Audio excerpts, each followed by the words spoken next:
crackdown on online gaming. Cabinet approves online gaming bill. Sources say ban on cash gaming apps. Government to promote esports.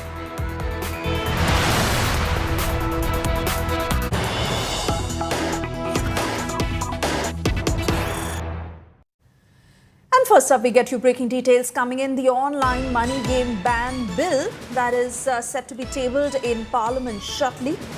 We continue to keep you up to speed with the latest as the government is all prepared to impose a crackdown on online gaming, which is already underway. The cabinet has approved online gaming bill and it is set to be tabled in the Parliament shortly. In fact, sources also say that the ban will be imposed on cash gaming apps, which has duped several innocents. And the lack of regulation, that has also been a problem.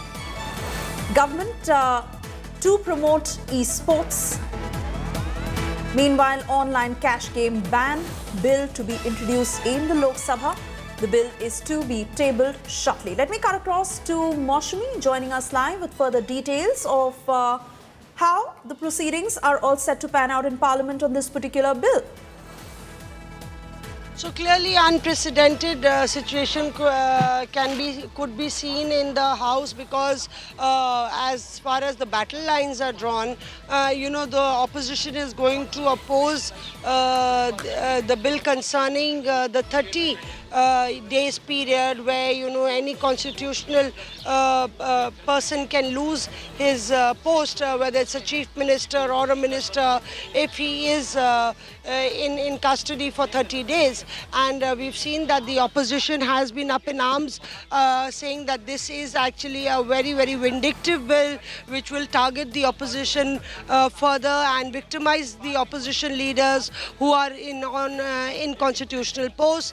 So clearly, while the government is calling it one of the major steps against criminalization of politics and against corruption, the opposition is reading between the lines and slamming this bill. So we will have to wait and see.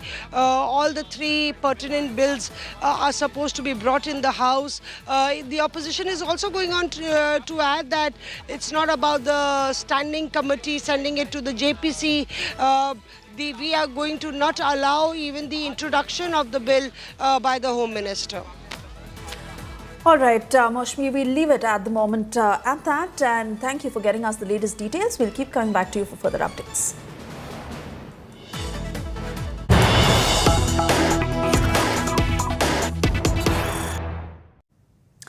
In fact, more breaking news coming in. Delhi Chief Minister's attacker Rajesh has now been arrested, and the reason for this attack, as is being stated, is the fact that he was upset over Supreme Court stray order, and that is why Rajesh went on to attack the Chief Minister. This is a big revelation coming in from none other than the attacker's mother.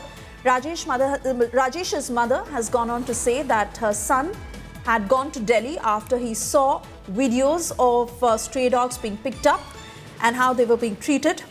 The attacker's mother has also revealed that her son is mentally unstable, and she said that Rajesh went to Delhi after the Supreme Court order on stray dogs. She's also added that Rajesh can hit anyone, and he has even hit his mother before, is what she has claimed. This man, whose picture was first accessed by India Today, the man who went on to attack Delhi Chief Minister Rekha Gupta. And the motive for this attack was what everyone has been trying to find out.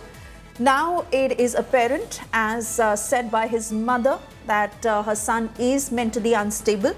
And the reason he was upset was the Supreme Court's order on stray dogs. He had seen a couple of videos, allegedly, as claimed by his mother, on how stray dogs were being picked up in Delhi. That is what got him infuriated, and he decided to take this step.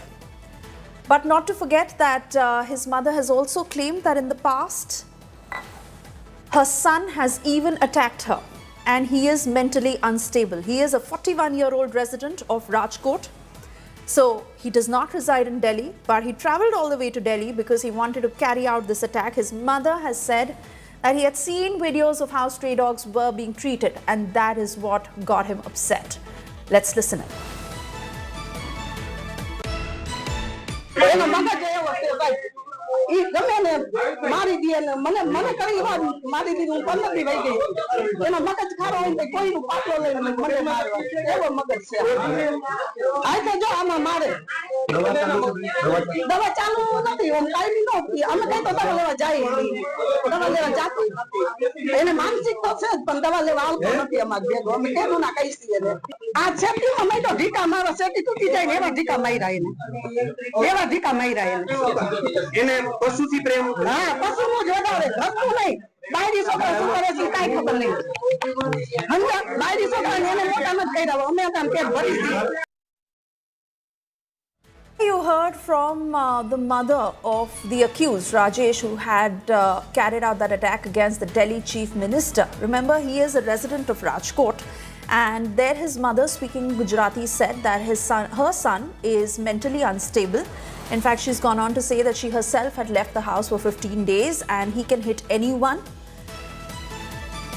The reason she has stated is the order by the Supreme Court on stray dogs that allegedly got her son upset, and that is why he travelled all the way from Rajkot to Delhi and he carried out this attack against Delhi Chief Minister Rekha Gupta. This man, who is 41 years old, the police has said that he remains in custody and will face detailed questioning as far as why he carried out this attack. Sushant Mehra joining us live with further details. Sushant, this man has been arrested and the Delhi police that is yet to question him, but his mother is saying that he is mentally unstable and the order by the Supreme Court on stray dogs is what had him really upset. Well, I have been joined by the Satish Upadhyay BJP MLA. Sir, क्या कुछ पूरी घटना हुई, मुख्यमंत्री से आप मुलाकात कर रहे हैं? देखिए, घटना है कि हम सब लोग जनप्रतिनिधि हैं और मुख्यमंत्री दिल्ली के लोकप्रिय मुख्यमंत्री हैं. जन सुनवाई में सभी लोगों से मिलते हैं, लोग अपनी समस्याओं को लेकर के आते हैं, सेवा का संकल्प उन्होंने लिया हुआ है और जब लोग मिलने आते हैं तो किसी के माथे पर नहीं लिखा हुआ कि उसके मन में क्या है. तो जिसने ये कायराना हमला किया है, जिस तरह से उसकी नीयत में भी गड़बड़ी थी, तो वो उससे लगता है कि ये सोची समझी साजिश के तहत इस तरह का हमला दिल्ली की महिला मुख्यमंत्री पर किया गया है. अब ये जांच का विषय है, आगे देखा जाएगा.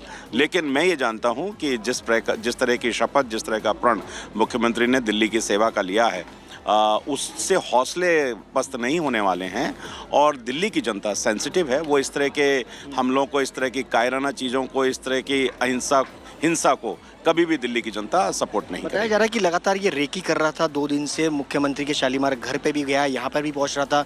इसका इरादा क्या क्या कुछ था? मालूम नहीं, ये तो अब जांच एजेंसियां ही बताएंगी क्या इरादा था, क्या सोच करके आया, क्यों उसने हमला किया.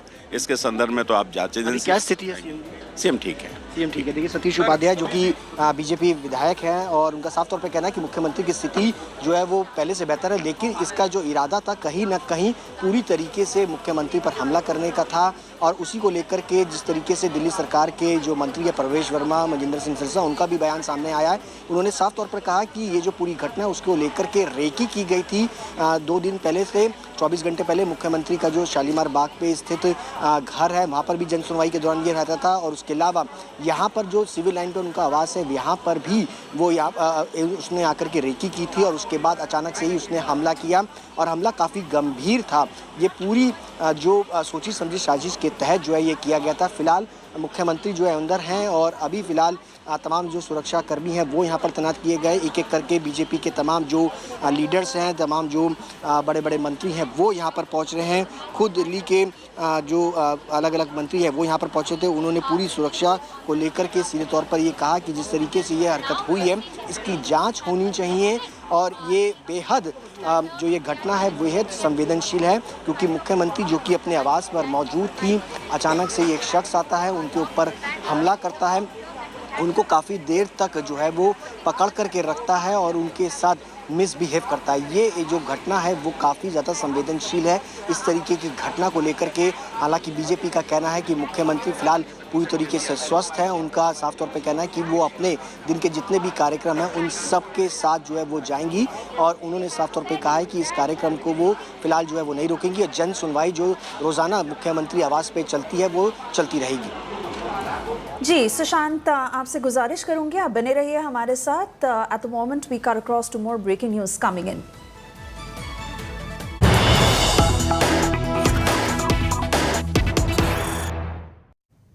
And yes, it's a big revelation that has been made by the BJP in the Chief Minister attack case, where a Delhi Mantri has gone on to say that the attacker pulled the Chief Minister by her hair. In fact, he has also claimed that Chief Minister Rekha Gupta suffered injuries in her hand and her head. He's gone on to add that the attacker attacked her as soon as she arrived. The Chief Minister has suffered injuries on her hand, shoulder and her head. That person attacked the Chief Minister and then he pulled the Delhi Chief Minister by her hair. People around somehow managed to rescue the Chief Minister from him. And this has raised several questions on how there could be such a massive breach as far as the Delhi Chief Minister's security is concerned. Let's listen in to what this Delhi Minister has said. देखिए, चोट उनके हाथ में आई है, उनके shoulder में आई है और उनके सर में आई है. तो अभी डॉक्टर उनको देख रहे हैं और उसके साथ में क्योंकि पुलिस केस है तो एमएलसी भी बन रही है और एमएलसी की जो आएगी रिपोर्ट वो आपको बताइए. वो व्यक्ति ने मुख्यमंत्री जी के ऊपर में हमला किया, उसके बाद में मुख्यमंत्री जी को उसने कुछ समय तक नहीं छोड़ा, उनके बाल पकड़ लिए थे और पुलिस ने और आसपास के लोगों ने काफ़ी उसको छुड़वाने की कोशिश करी. 40 साल की उसकी उम्र बताई जा रही है और किसी तरीके से मुख्यमंत्री जी को छुड़ाया गया और उसके बाद में फिर ये सारी बात हुई. Delhi Chief Minister Rekha Gupta, who was attacked during a Jan Sunwai that was happening at her residence. India Today was the first to access the picture of the attacker, who's been identified as 41-year-old Rajesh Bhai from Rajkot.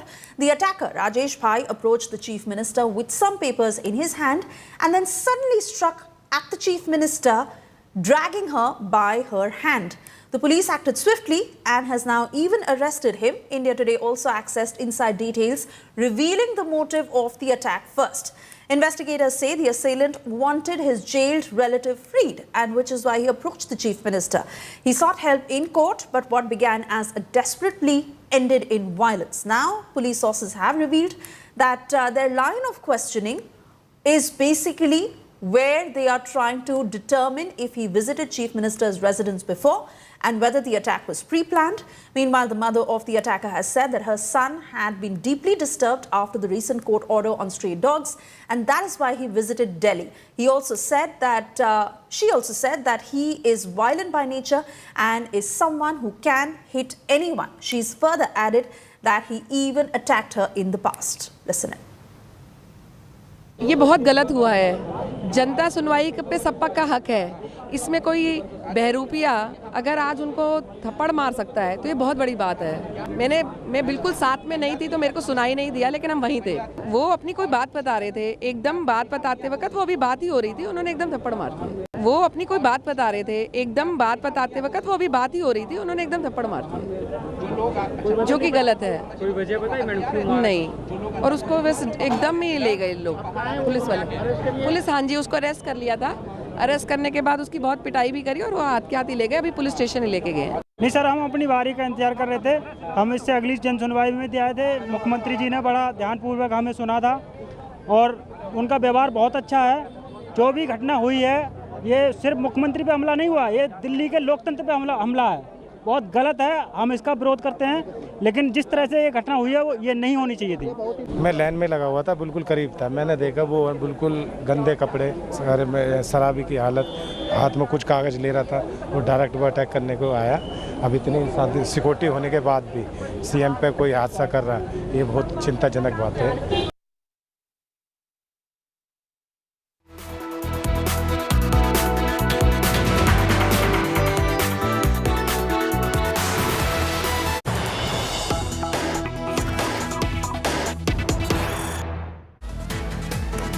And we now cut across to live proceedings in Parliament. Let's listen in. To meet again at 2 p.m. today.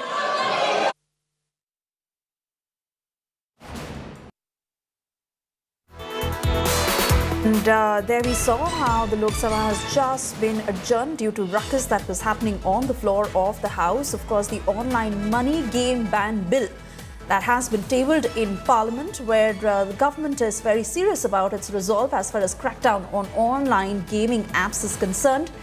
The bill that has been introduced in the Lok Sabha, but we saw how ruckus broke out on the floor of the House. The bill banned gambling cash deals in online games that have duped several innocents, and the bill has been cleared by Union Cabinet yesterday. Now, while it was open for discussion on the floor of the House in Lok Sabha, we saw how absolute ruckus ruled the proceedings in Parliament, and that is when the Speaker asked the House to be adjourned. As far as this bill is concerned, the online money game bill, a ban on it is what is being proposed by the government, and the bill has been tabled in Parliament. Online cash game ban bill that has been introduced about the House that was just adjourned.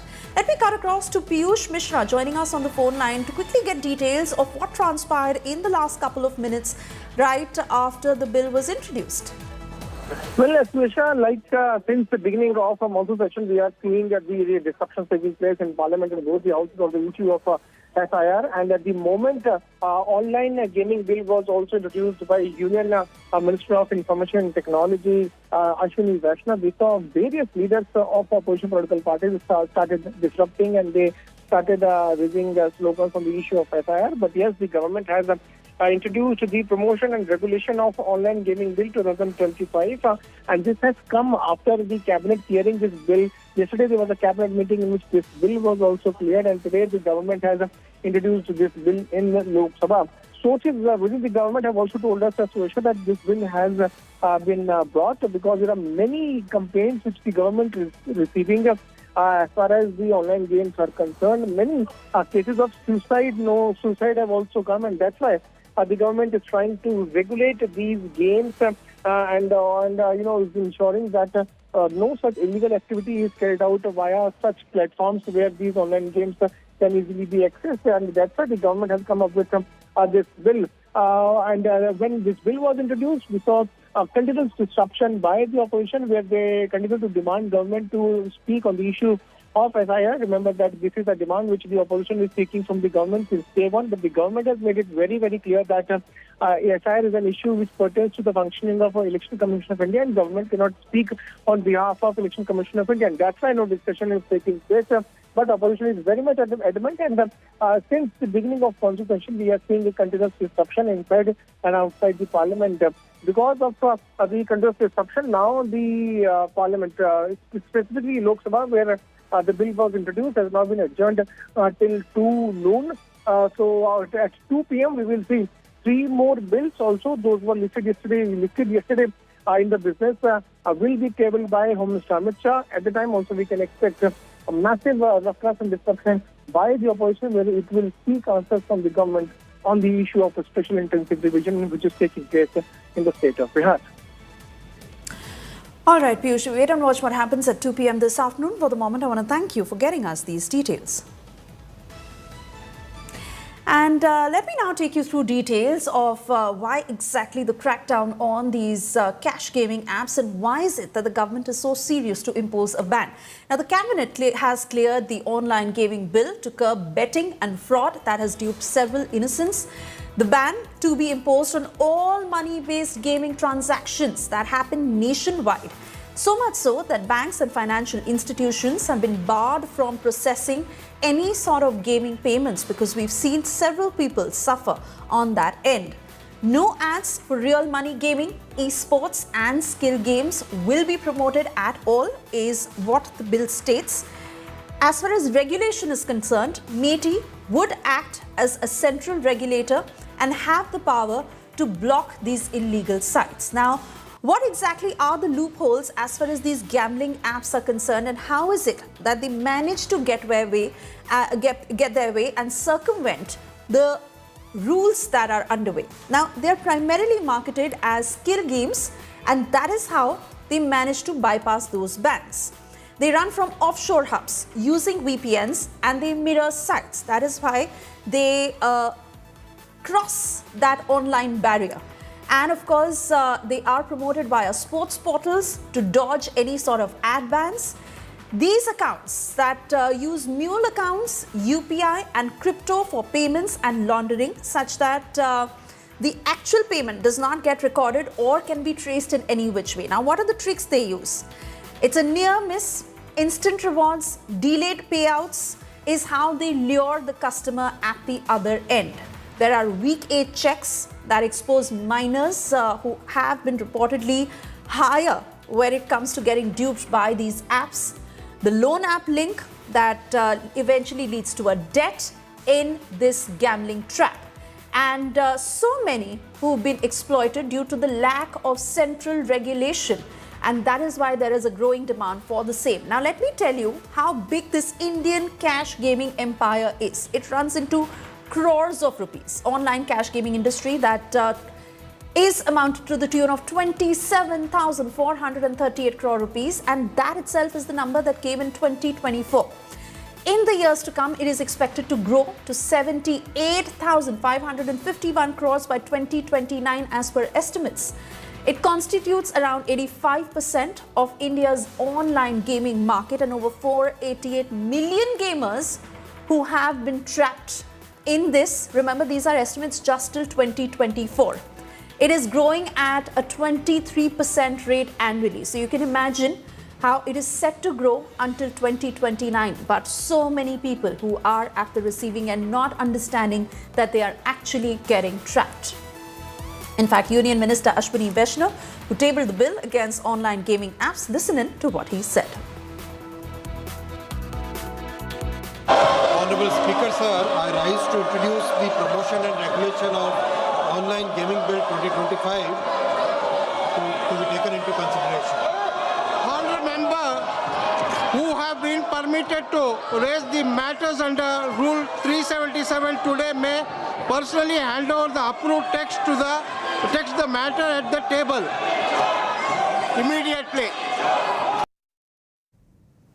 In fact, if we were to break down the numbers of how state-wise there have been people who have been duped, so much so that there have been suicides to this effect, because once they become a part of this trap, then there are money launderers who start calling these people, and then they land in a huge debt, not even in their information to how they landed in one. There have been so many deaths that have been reported when it comes to states like Hyderabad and even others. More than 15 lakh rupees that these people fall in a debt trap, and then they don't know how to come out of it. Again, the lack of regulation that continues to be a problem, because even if one raises a complaint, there isn't a proper system to be able to pin down who these men are, how this nexus is working, what is the kind of online route they are using. And this is why the government is very serious in its resolve when it comes to cracking down on these online gaming apps. Now remember, the deaths that have been reported in Hyderabad itself till 2025, a postal worker who died committing suicide. Why? Because more than 15 lakh rupees that he allegedly had to pay as debt towards these betting apps. The postal worker who left a note in the name of Prime Minister Narendra Modi addressing why it led to his death. In Karnataka, 2023 to 2025, 18 suicides that have been reported in 3 years itself, all of them that are linked to online gaming. 8 that were reported in 2023, 6 in 2024 and 4 in 2025 until now. And in Karnataka, in 2025, a family of 3 that literally ended up losing their lives. Why? Because they got trapped in this online gaming app. Now you see how it is slowly spreading like a virus over the years. And I also took you through the numbers of how this industry is estimated to grow till 2029 to the amount of 78,000 crore rupees if there are no checks that are involved. And that is the very reason that the government wants to impose a massive crackdown on such online gaming apps. Now, we've also seen several celebrities who've been trapped as a part of advertising for these apps, where they've said that they have no know-how of what that happened. And while this problem continues to grow, we see how it's reached the Lok Sabha and is tabled for discussion.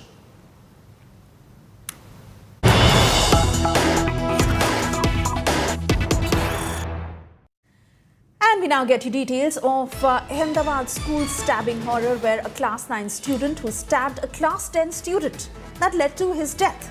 Massive ruckus that has now been reported in that Ahmedabad school after the murder was reported.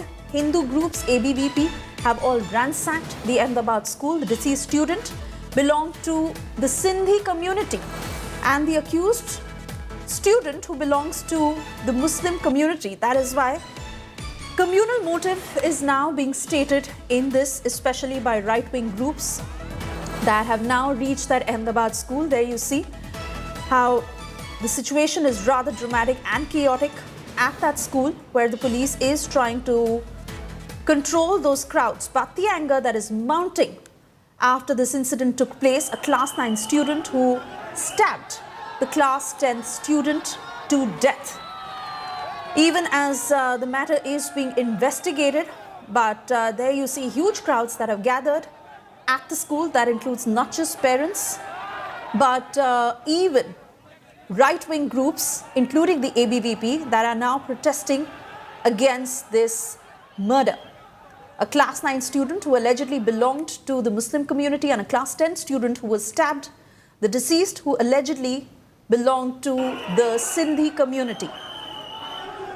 There you see a lot of focus now for the police to be able to control the crowds, to be able to stop this violence.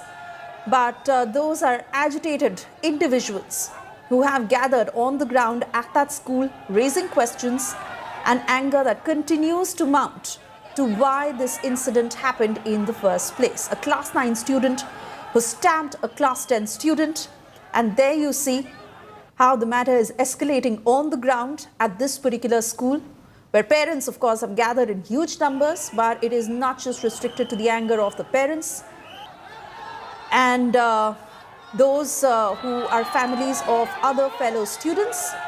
These are also right-wing groups who have gathered at the school. Listen in.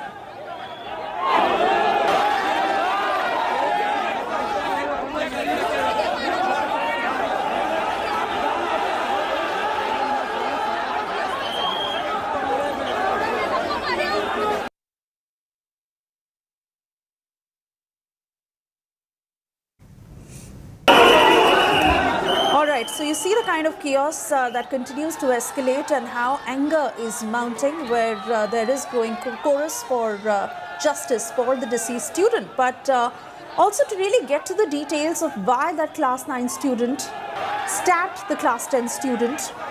What was the security like in school? Who all saw this incident occur? Were there other students or teachers around? And what led to this growing anger that the student claimed his senior's life? Now, reasons that are being quoted at the outset, especially by right-wing groups, where they're calling this matter communal. The attacker, who belongs to the Muslim community, and the deceased, who belongs to the Sindhi community. Let me cut across to Rajesh Doshi, joining us live from Ahmedabad with further details of why this incident occurred in the first place. What is the police saying, and what is the situation on the ground vis-a-vis these protests? See, as per the officials, this incident was occurred last evening, when it was happened due to the incident occurred at the school. The main issue was because of the queue. There was a quarrel between both the students at that time in the school, and after the school was finished, the accused has came with his friends, and then he stabbed the deceased student in the evening, and he was died in the night. So as the school was opening today, the people from the Sindhi community as well as the right-wing group have gathered on the school, and they have there was a chaos on the school. Police has reached to the school. They have tried to taken the situation in the control, but the people are angry. As the accused student is from the Muslim community, and that's why this is getting a communal communal incident claiming by the right-wingers group, and that's why the protest is going on. The large number of people have gathered outside of the school. Also, police have deployed the heavy force. Police has to take some certain steps to avoid any bad incident, but the people are still angry, and they are claiming that the school administration has to do something to avoid such kind of incidents. So now they are claiming the school authorities, this is the fault of school authority due to which this incident occurred and the student has lost his life. So now the people are angry. They are not listening anything from the school administration. Police is trying to calm down the atmosphere at that moment, but still the people are there. They are angry against the school authorities, and they are protesting against the school authorities that this is the mistake of the school authority due to which these incidents was occurred and the student has lost a life. So right now still they are outside the school, but as per the police, the situation is under control of the police. All right, Rajesh, many thanks for getting us those details. At the moment, we'll move on and we'll keep coming back to you for further updates as the story develops. For the moment, a short commercial break. We'll be back on the other side with the very latest. To stay tuned.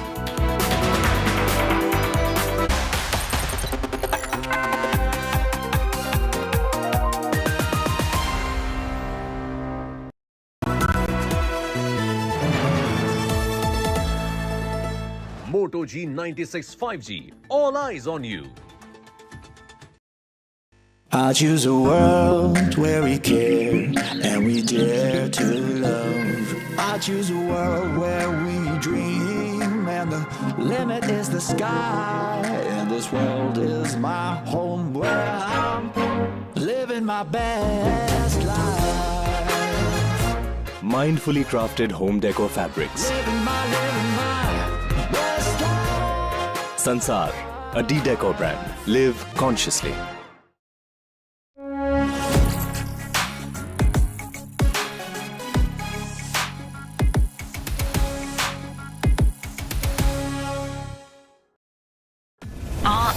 How is he always winning?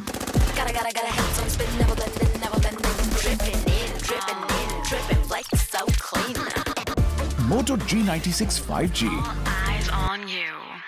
Hello, Moto.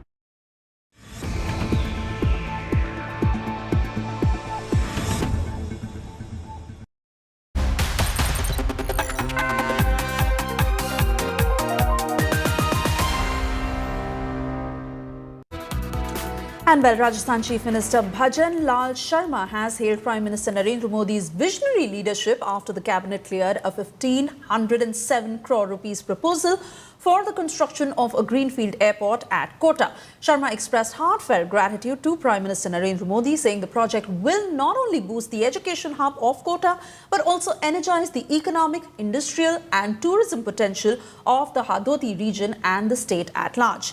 Union Information and Broadcasting Minister Ashwini Vaishnav had announced that the Cabinet had approved the Airports Authority of India's plan to build a new facility designed to handle up to 20 lakh passengers annually. The upcoming Greenfield Airport will have a 3,200-meter runway capable of handling Airbus A321 aircraft, a 20,000 square meter terminal building with peak hour capacity for 1,000 passengers and 7 aircraft parking bays. The project is expected to be completed in about 2 years. दो बहुत बड़े महत्वपूर्ण फैसले लिए गए माननीय प्रधानमंत्री श्री नरेंद्र मोदी जी की अध्यक्षता में कैबिनेट में। पहला फैसला है, राजस्थान में कोटा बूंदी नया एयरपोर्ट बनेगा 1,507 करोड़ रुपए से। ये आप देख रहे हो पिछले कई वर्षों में जो एयरपोर्ट की डिमांड बढ़ती जाती थी वो इन पिछले 11 वर्षों में पूरी हुई है। उसमें उस कड़ी में एक ये नया एयरपोर्ट जुड़ रहा है। कोटा जैसा आप सब जानते हो इंडस्ट्रियल हब भी है, एजुकेशन हब भी है और देश भर से छात्र एजुकेशन से रिलेटेड जितने भी लोग हैं वो सब के सब कोटा लगातार जाते हैं, चाहे ट्रेन से हो चाहे फ्लाइट से हो।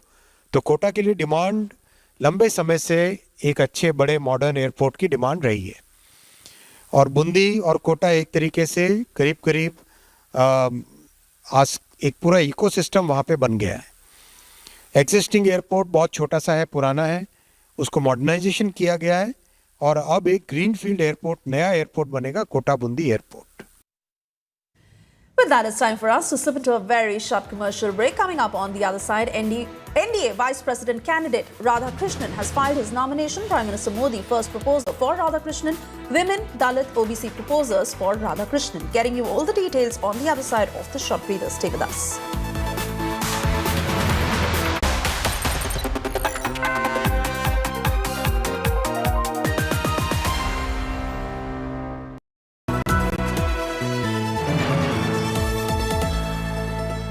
Moto G96 5G. All eyes on you. Hi, here are the top headlines. Presented by Motorola.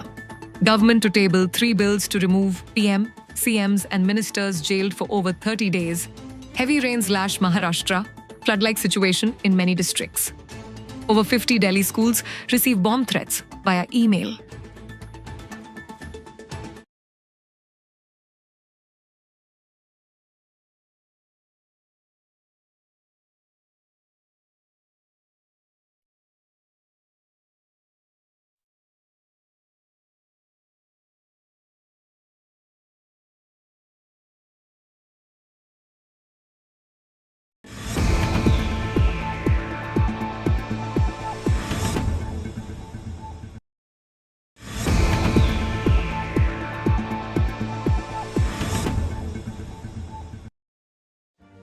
Make your media plan smarter with India Today Live TV on your connected devices.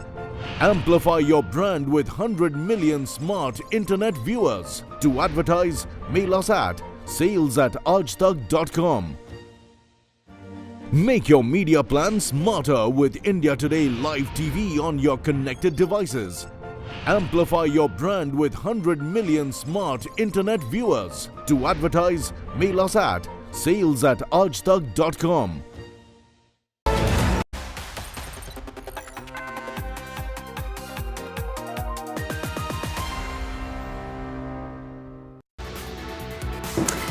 And well, कौन बनेगा next Vice President? Next month on the 9th of September, Parliament will elect the next Vice President of India. Both the NDA and the opposition have named their candidates for the contest. Today, NDA's candidate C.P. Radhakrishnan filed his nomination in the presence of Prime Minister Narendra Modi and several other NDA leaders. Many union ministers were also present during the nomination filing, showcasing NDA's unity.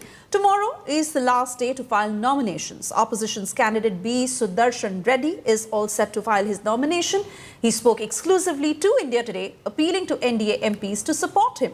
Sudarshan said that Radhakrishnan belongs to the RSS and that the two candidates represent different ideologies. However, he added that he would defend the constitution and is committed to following in Prime Minister Modi's footsteps. जो विपक्ष के नेता हैं, खासतौर पे जो southern state से आ रहे हैं, उनका कहना है कि एक तरफ संघ परिवार के व्यक्ति हैं सीपी राधाकृष्णन, दूसरी तरफ सोशल जस्टिस के लिए लड़ने वाले जस्टिस रेड्डी हैं। क्या आप भी इसे संघ बनाम सेकुलरिज्म या संघ बनाम सोशल जस्टिस की लड़ाई देखते हैं? देखिए साहब, एक चीज मैं आपसे बोलता हूँ, राधाकृष्णन साहब रिस्पेक्टेबल आदमी हैं, उनके बारे में मैं कोई टिप्पणी नहीं करूंगा, but it is in public domain. In fact, there is a point in the campaign which they are running that Sri Radhakrishnan ji belongs to RSS, to which he is perfectly entitled. That is the ideology he has chosen. But I don't share and come from that background. I am a liberal constitutional democrat. And I came under the influence of Dr. Loya when I was in my first year of college, जो junior college बोलते हैं अभी अब जी, उस वक्त से वो रास्ते से कुछ दिन हमारा जर्नी था. तो दोनों अलग अलग आइडियोलॉजी के हैं ना. I am entitled to my ideology, and likewise Sri Radhakrishnan ji also is entitled to his ideology. That's all. गठबंधन ने सोचा होगा, इंडिया गठबंधन ने, कि जो तेलुगु पार्टीज हैं वो आपका समर्थन करेंगे। टीडीपी ने खुले तौर पे कह दिया कि हम एनडीए में हैं, एनडीए के साथ रहेंगे। वाईएसआर सीपी ने भी आपका समर्थन नहीं किया है। बीआरएस ने अपने पत्ते नहीं खोले हैं। तो आप क्या आज फिर से एक बार अपील करना चाहेंगे, जब नॉमिनेशन की प्रक्रिया शुरू हो रही है? It is their wisdom and political decision to support the candidature of the NDA, about which I can't make any comment. But it is not the political parties who elect the vice president. It is the members of the parliament which elect the vice president. There is nothing like a whip. You are very well aware of it. ऐसा कोई whip issue करके आप फला आदमी को vote दो, ऐसा तो नहीं है. So I trust and believe in the wisdom of all the members of the parliament, that they will weigh and try to assess the relative merits and demerits of all the candidates. As at present, there are only two, but we do not know what happens tomorrow. And exercise their franchise. And I accordingly appeal to all the members of the parliament, irrespective of the party affiliations, to consider my candidature.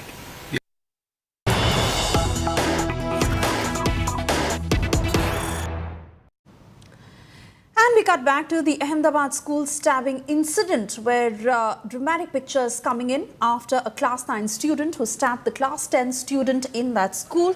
And there is massive ruckus ever since this news has been reported. There you see, people have gathered in huge numbers that not just includes parents of fellow students, but also Hindu groups and the ABVP who have ransacked the Ahmedabad school. This on the grounds that they say that the murder was on a communal motive. The deceased student, who hailed from the Sindhi community, and the accused student, who belonged to the Muslim community. Now, what exactly was the motive of this murder is not known yet, but parents obviously worried about the safety of their students. We still await details of what had happened at that particular moment. Were there other students around? What was the security like in the school? How is it that a class 9 student stabbed the class 10 student, and where did it happen? Did this happen within the school premises or outside? But there you see the situation getting more and more dramatic with every passing moment, where the focus of the police is also now to stop the violence that has broken out in the school. Agitated protesters who have taken to the ground, and they raise their voice against what has happened.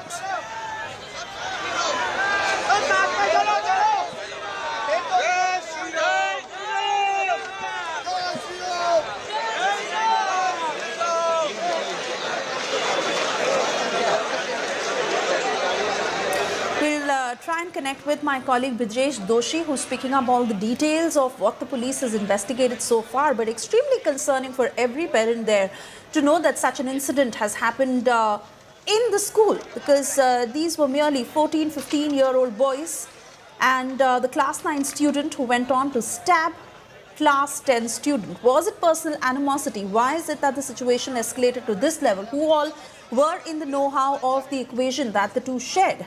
And what is it that the police has investigated so far? Clearly, you see that the situation is escalating on the ground, and the focus of the cops right now is to be able to control those crowds, the agitating protesters who are raising their voice against this particular incident. Right-wing groups who are objecting, as they say that there was a communal motive behind this particular incident.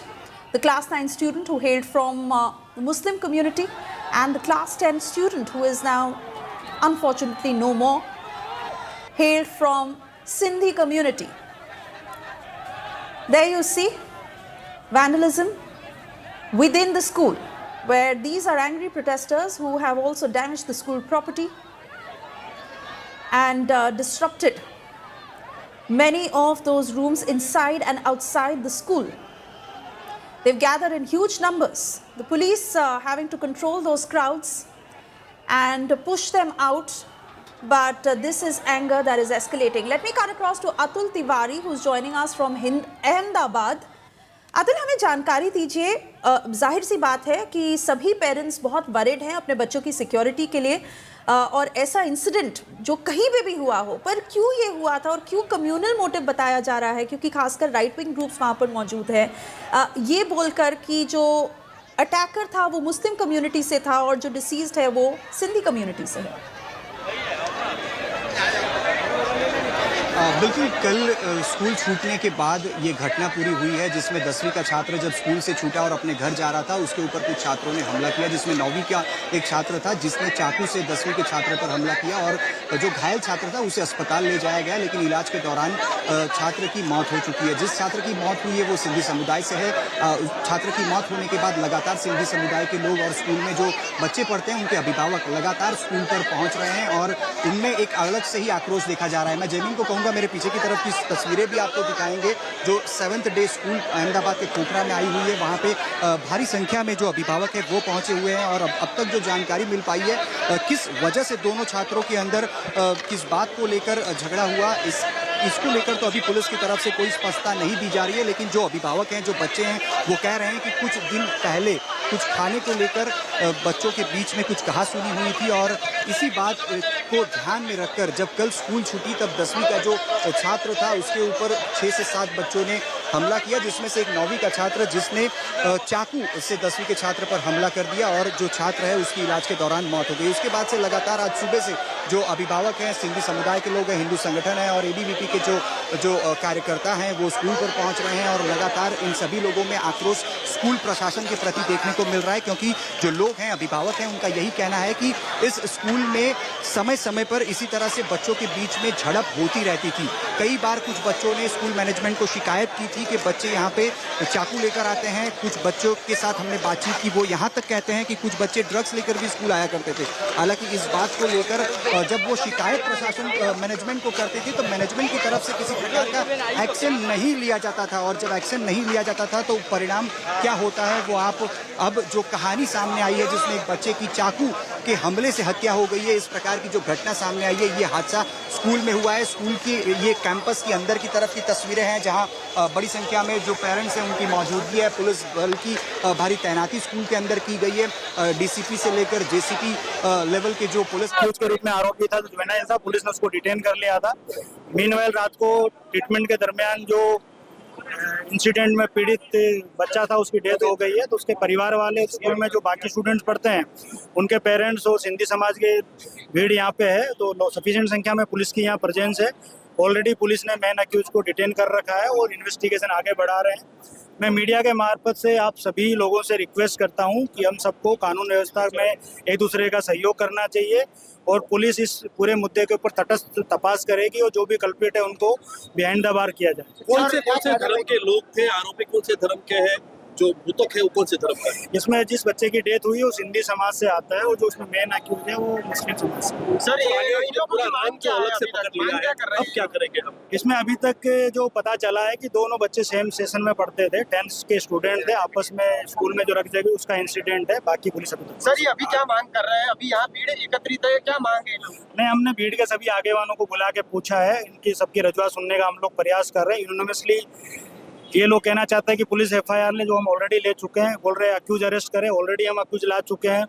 फिर इनका school प्रशासन के ऊपर कुछ आक्षेप है, तो हमने बोला आप डिटेल में हमको स्कूल प्रशासन पे जो आक्षेप है आप लिख के दीजिए, हम संबंधित जो सरकारी डिपार्टमेंट है, शिक्षा एंड एजुकेशन डिपार्टमेंट, उनको फॉरवर्ड करेंगे, और विभाग जो उसमें योग्य है। पेरेंट्स की मांग है कि मुस्लिम बच्चे यहाँ नहीं पढ़ने चाहिए, क्या कहेंगे आप?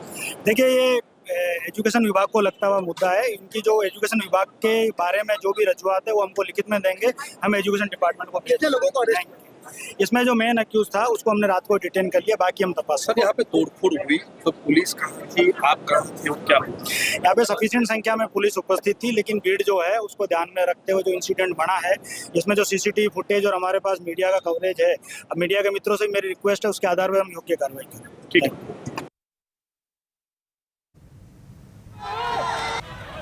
All right, so there you heard from the cops where details coming in of how the main accused has been taken into custody so far. Not sure if he has been questioned yet, but as Atul also told us a short while ago that there were 6 to 7 students who were present along with the main accused. It was the main accused who had a knife in his possession, and that is how he landed up stabbing the victim, who unfortunately succumbed to his injuries last evening at the hospital. What is also extremely shocking is the fact that parents have been complaining for a while of the nature of the incidents happening in this particular school. So several students allegedly, as the parents claim, were carrying weapons to the school. Some parents have also claimed and registered a complaint to this effect, saying that some students came to school drugged or were in the possession of drugs. Now, this is what Atul, my colleague, tells us. Despite that, why is it that the school did not pay heed to these complaints? Did they take any concrete action? Did they set a strong decorum? All these questions now to be answered by the school authorities. So far as the cops claim, only the main accused who has been taken into custody, but who all from the school authorities who will also be questioned on the kind of activities that were going on in that school.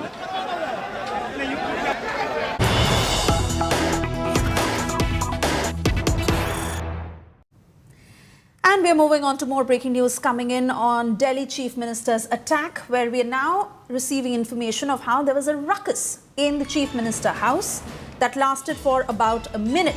The accused first slapped the Chief Minister. The accused then pounced on the Chief Minister and pushed her. The Chief Minister fell on the ground, but there was a wall behind her, so she stuck to it. Now, this is how the sequence of events is now being reported. She fell, but such was the impact of that fall that she went and got stuck to the wall. The accused then grabbed the Chief Minister by her hair. The policeman present there on the spot tried to take control of the situation, but the accused, who hit the hands of the Chief Minister so that he would let go of her hair. Let me come across to Arvind Ojha joining us with further details. Arvind, और क्या जानकारी आ रही है कि attack के दौरान उन कुछ चंद मिनटों में क्या हुआ था? देखिए, ये जो अटैक था, अभी जो दिल्ली पुलिस सोर्सेज के हवाले से हमें जानकारी मिली है उसके मुताबिक ये अटैक काफ़ी सीरियस है, क्योंकि जो अक्यूज्ड है राजेश भाई सकरिया, वो सीएम पर पहले थप्पड़ मारता है, उसके बाद सीएम की तरफ अटैक करने की कोशिश करता है, झपटता है। उसके बाद जो सीएम रेखा गुप्ता है वो पीछे की तरफ गिरती हैं, लेकिन पीछे दीवार होती है, उससे वो टिक जाती हैं। उसके बाद जो अक्यूज्ड है वो सीएम का बाल पकड़ता है। उस दौरान वहाँ पर जो सिक्योरिटी के लोग हैं वो आते हैं, जो अक्यूज्ड है उसके हाथ पर अटैक करते हैं जिससे वो बाल छोड़ दे। तो ये 1 मिनट 20 सेकंड तक पूरा अटैक होता रहा, लेकिन वहाँ पर फिर सिक्योरिटी और जो जन सुनवाई के लिए लोग आए थे वो वहाँ पर पहुँच गए। उसके बाद आरोपी की पिटाई की गई, उसके बाद लोकल पुलिस के हवाले कर दिया गया। जो पूरा सीसीटीवी फुटेज है वो सीज कर लिया है दिल्ली पुलिस ने, उसको एनालाइज किया जा रहा है। साथ ही साथ सीएम का मेडिकल एग्जामिनेशन भी कराया जा रहा है, और जो सोर्सेज है उनका कहना है कि बहुत मुमकिन है कि इस मामले में अटेम्प्ट टू मर्डर का केस रजिस्टर्ड किया जाए। इस वक्त मैं सिविल लाइन पुलिस स्टेशन में हूं, और यहीं पर जो अक्यूज्ड राजेश भाई सकरिया है उसको रखा गया है। यहाँ पर दिल्ली पुलिस के अलावा जो सेंट्रल एजेंसी के ऑफिसर हैं वो जो अक्यूज है उससे पूछताछ कर रहे हैं। उसकी मां ने जरूर राजकोट में, चूंकि राजकोट का रहने वाला उसकी मदर ने यह दावा किया है कि वो डॉग लवर है, लेकिन दिल्ली पुलिस का कहना है कि ये अभी इनिशियल इन्वेस्टिगेशन, अभी उसको इंट्रोगेट किया जाएगा। मकसद का क्या था, किस वजह से आया, क्योंकि बीजेपी के कुछ लीडर उन्होंने ये दावा किया है कि उसने रेकी भी की है पहले आकर जो सीएम का घर है शालीमार बाग वहां पर, उसके बाद सीएम हाउस किया, उसके बाद प्लान करके ये अटैक को अंजाम दिया है। लेकिन 1 मिनट 20 सेकंड तक अटैक करता रहा जो ये अक्यूज, ये हमें सोर्सेस से जानकारी मिली है। जी अरविंद, शुक्रिया इस जानकारी के लिए। And of course we hear that the chief minister right now is doing well, but investigation that is going on in full swing to what led to this attack. We are slipping into a short commercial break right now. Up next comes our special segment So South, where you get details of all those stories that are making headlines down south. Stay tuned to India Today.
Make your media plan smarter with India Today Live TV on your connected devices. Amplify your brand with 100 million smart internet viewers. To advertise, mail us at sales@aajtak.com. Make your media plan smarter with India Today Live TV on your connected devices. Amplify your brand with 100 million smart internet viewers. To advertise, mail us at sales@aajtak.com.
Make your media plan smarter with India Today Live TV on your connected devices. Amplify your brand with 100 million smart internet viewers. To advertise, mail us at sales@aajtak.com. Make your media plan smarter with India Today Live TV on your connected devices. Amplify your brand with 100 million smart internet viewers. To advertise, mail us at sales@aajtak.com.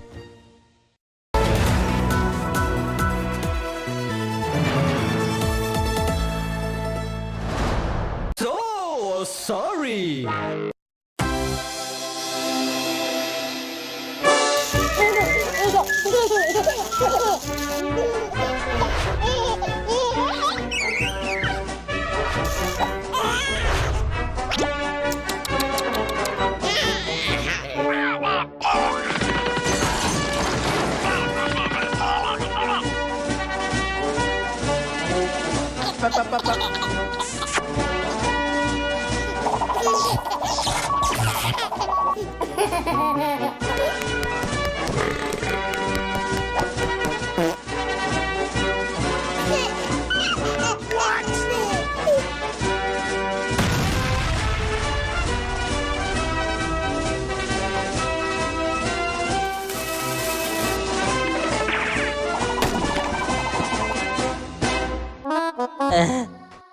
Presented by Rekha, India's largest selling UPVC window.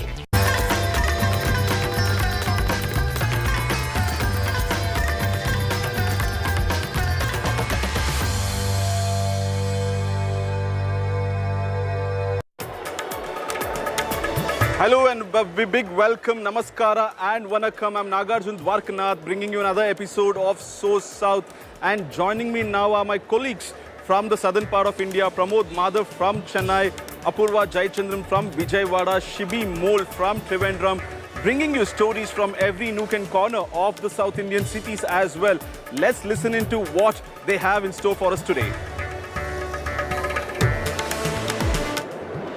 I'll bring you more information about a Neta threatening an ambulance driver for passing through his campaign trail. And along with Anaga Keshav from Madurai, we'll get you more information about actor turned Neta Vijay's Tamiraga Vetti Karagam's second massive conference. I'm Shibimol KG, and the story we're reporting from Kerala is about a historic moment. Kerala is all set to become the first state in India to attain full digital literacy. Coming up, a big boost for the state of Andhra Pradesh. Andhra Pradesh Chief Minister Nara Chandrababu Naidu has inaugurated the Ratan Tata Innovation Hub here at Mangalgiri earlier this morning. Not only here, but across 5 districts, that is Rajahmundry, Anantapur, Visakhapatnam, Vijayawada and Tirupati. This innovation hub has been inaugurated today. This innovation hub holds as a center for deep tech learning, AI and other means of learning to help build Amravati and Andhra Pradesh into the next quantum valley of India. Big day for South India today and tomorrow, as 2 South Indians are set to file nominations with the NDA candidate CP Radhakrishnan, who has filed nominations today, and tomorrow it would be Justice Sudarshan Reddy who will be filing nominations from the India bloc. And next month on September 9th, Parliament will elect the next Vice President of India. Both NDA and the oppositions have named their candidates for this Vice President contest. Today, the NDA candidate CP Radhakrishnan filed his nominations in the presence of Prime Minister Narendra Modi and several NDA leaders. Many union ministers were also present during the nominations filing, showcasing the strength and unity of the NDA together. Tomorrow is the last day to file nominations, and the opposition's candidate, former Justice Sudarshan Reddy, is set to file his nominations. He spoke exclusively to India Today and Rajkot, appealing to NDA MPs to support him. Sudarshan said Radhakrishna belongs to the RSS and that the 2 candidates represent different ideologies. However, he added that he would defend the constitution and is committed to following the Prime Minister's footsteps, is what he had said. Let's listen into what the interview said.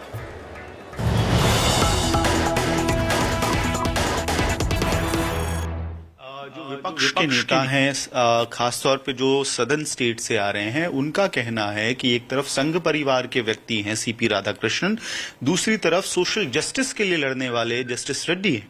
क्या आप भी इसे संघ बनाम secularism या संघ बनाम social justice की लड़ाई देखते हैं? देखिए साहब, एक चीज मैं आपसे बोलता हूँ, राधाकृष्णन साहब रिस्पेक्टेबल आदमी हैं, उनके बारे में मैं कोई टिप्पणी नहीं करूंगा, but it is in public domain. In fact, there is a point in the campaign which they are running that Sri Radhakrishnan ji belongs to RSS, to which he is perfectly entitled. That is the ideology he has chosen. But I don't share and come from that background. I am a liberal constitutional Democrat. And I came under the influence of Dr. Loya when I was in my first year of college, जो junior college बोलते हैं अभी अब जी, उस वक्त से वो रास्ते से कुछ दिन हमारा जर्नी था. तो दोनों अलग अलग आइडियोलॉजी के हैं ना. I am entitled to my ideology, and likewise Sri Radhakrishnan ji also is entitled to his ideology. That's all. गठबंधन ने सोचा होगा, इंडिया गठबंधन ने, कि जो तेलुगु पार्टीज हैं वो आपका समर्थन करेंगे. टीडीपी ने खुले तौर पे कह दिया कि हम एनडीए में हैं, एनडीए के साथ रहेंगे. वाईएसआर सीपी ने भी आपका समर्थन नहीं किया है. बीआरएस ने अपने पत्ते नहीं खोले हैं. तो आप क्या आज फिर से एक बार अपील करना चाहेंगे, जब नॉमिनेशन की प्रक्रिया शुरू हो रही है? It is their wisdom and a political decision to support the candidature of the NDA, about which I can't make any comment. But it is not the political parties who elect the vice president. It is the members of the parliament which elect the vice president. There is nothing like a whip.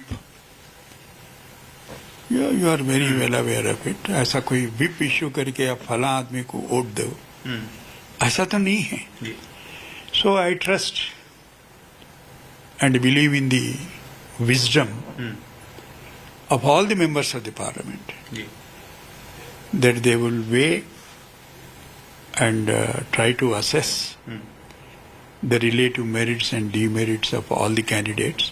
As at present, there are only two, but we do not know what happens tomorrow. And exercise their franchise. And accordingly appeal to all the members of the parliament, irrespective of the party affiliations, to consider my candidature. Well, that was Justice Sudarshan Reddy speaking exclusively to India Today about his nominations that's coming up tomorrow. And now joining me is Aishwarya Paliwal from Delhi. Aishwarya, what are you picking up from your sources? Is the India bloc having some magic wand to make sure that they have the numbers on their side? And what's the TDP, YSRCP and the BRS, the Telugu parties, thinking right now? Well, let me tell you one thing, Nagarjun. You know, the opposition obviously understands that they don't have the numbers, but this is an ideological war. They are now fighting against the RSS and the BJP, and that's the reason why, let me tell you, they are making sure that they come up with a candidate, according to the opposition, someone who's non-political. And let me also tell you, this was the only statement that came from West Bengal, from TMC, one of the key allies of the India bloc. Mamata Banerjee made a very public Nagarjun in which she said that we should now be looking at some controversies, the rumors that took place with regards to the former VP. Was he too inclined towards the opposition? Was he taking opposition side? Did he become too political? So all these things, making sure that they stay away from all those things. And that's the reason why you even heard Prime Minister Narendra Modi yesterday in a very subtle way said that he will not be getting into the politics that we see on a daily basis. So, you know, messaging coming in from both the sides. The opposition also, let me tell you, will show their strength because they want to tell the BJP, the NDA, that they are united, very much willing to fight it out. They don't have the numbers on their side, but yes, you know, it's optics, and the opposition also wants to show, especially the Congress party, that they are united, all set, all willing to fight it out. Well, thank you, Aishwarya, for bringing us all the details and updates from the parliament. And now handing it over to my colleague Pramod to bring you more updates from Chennai.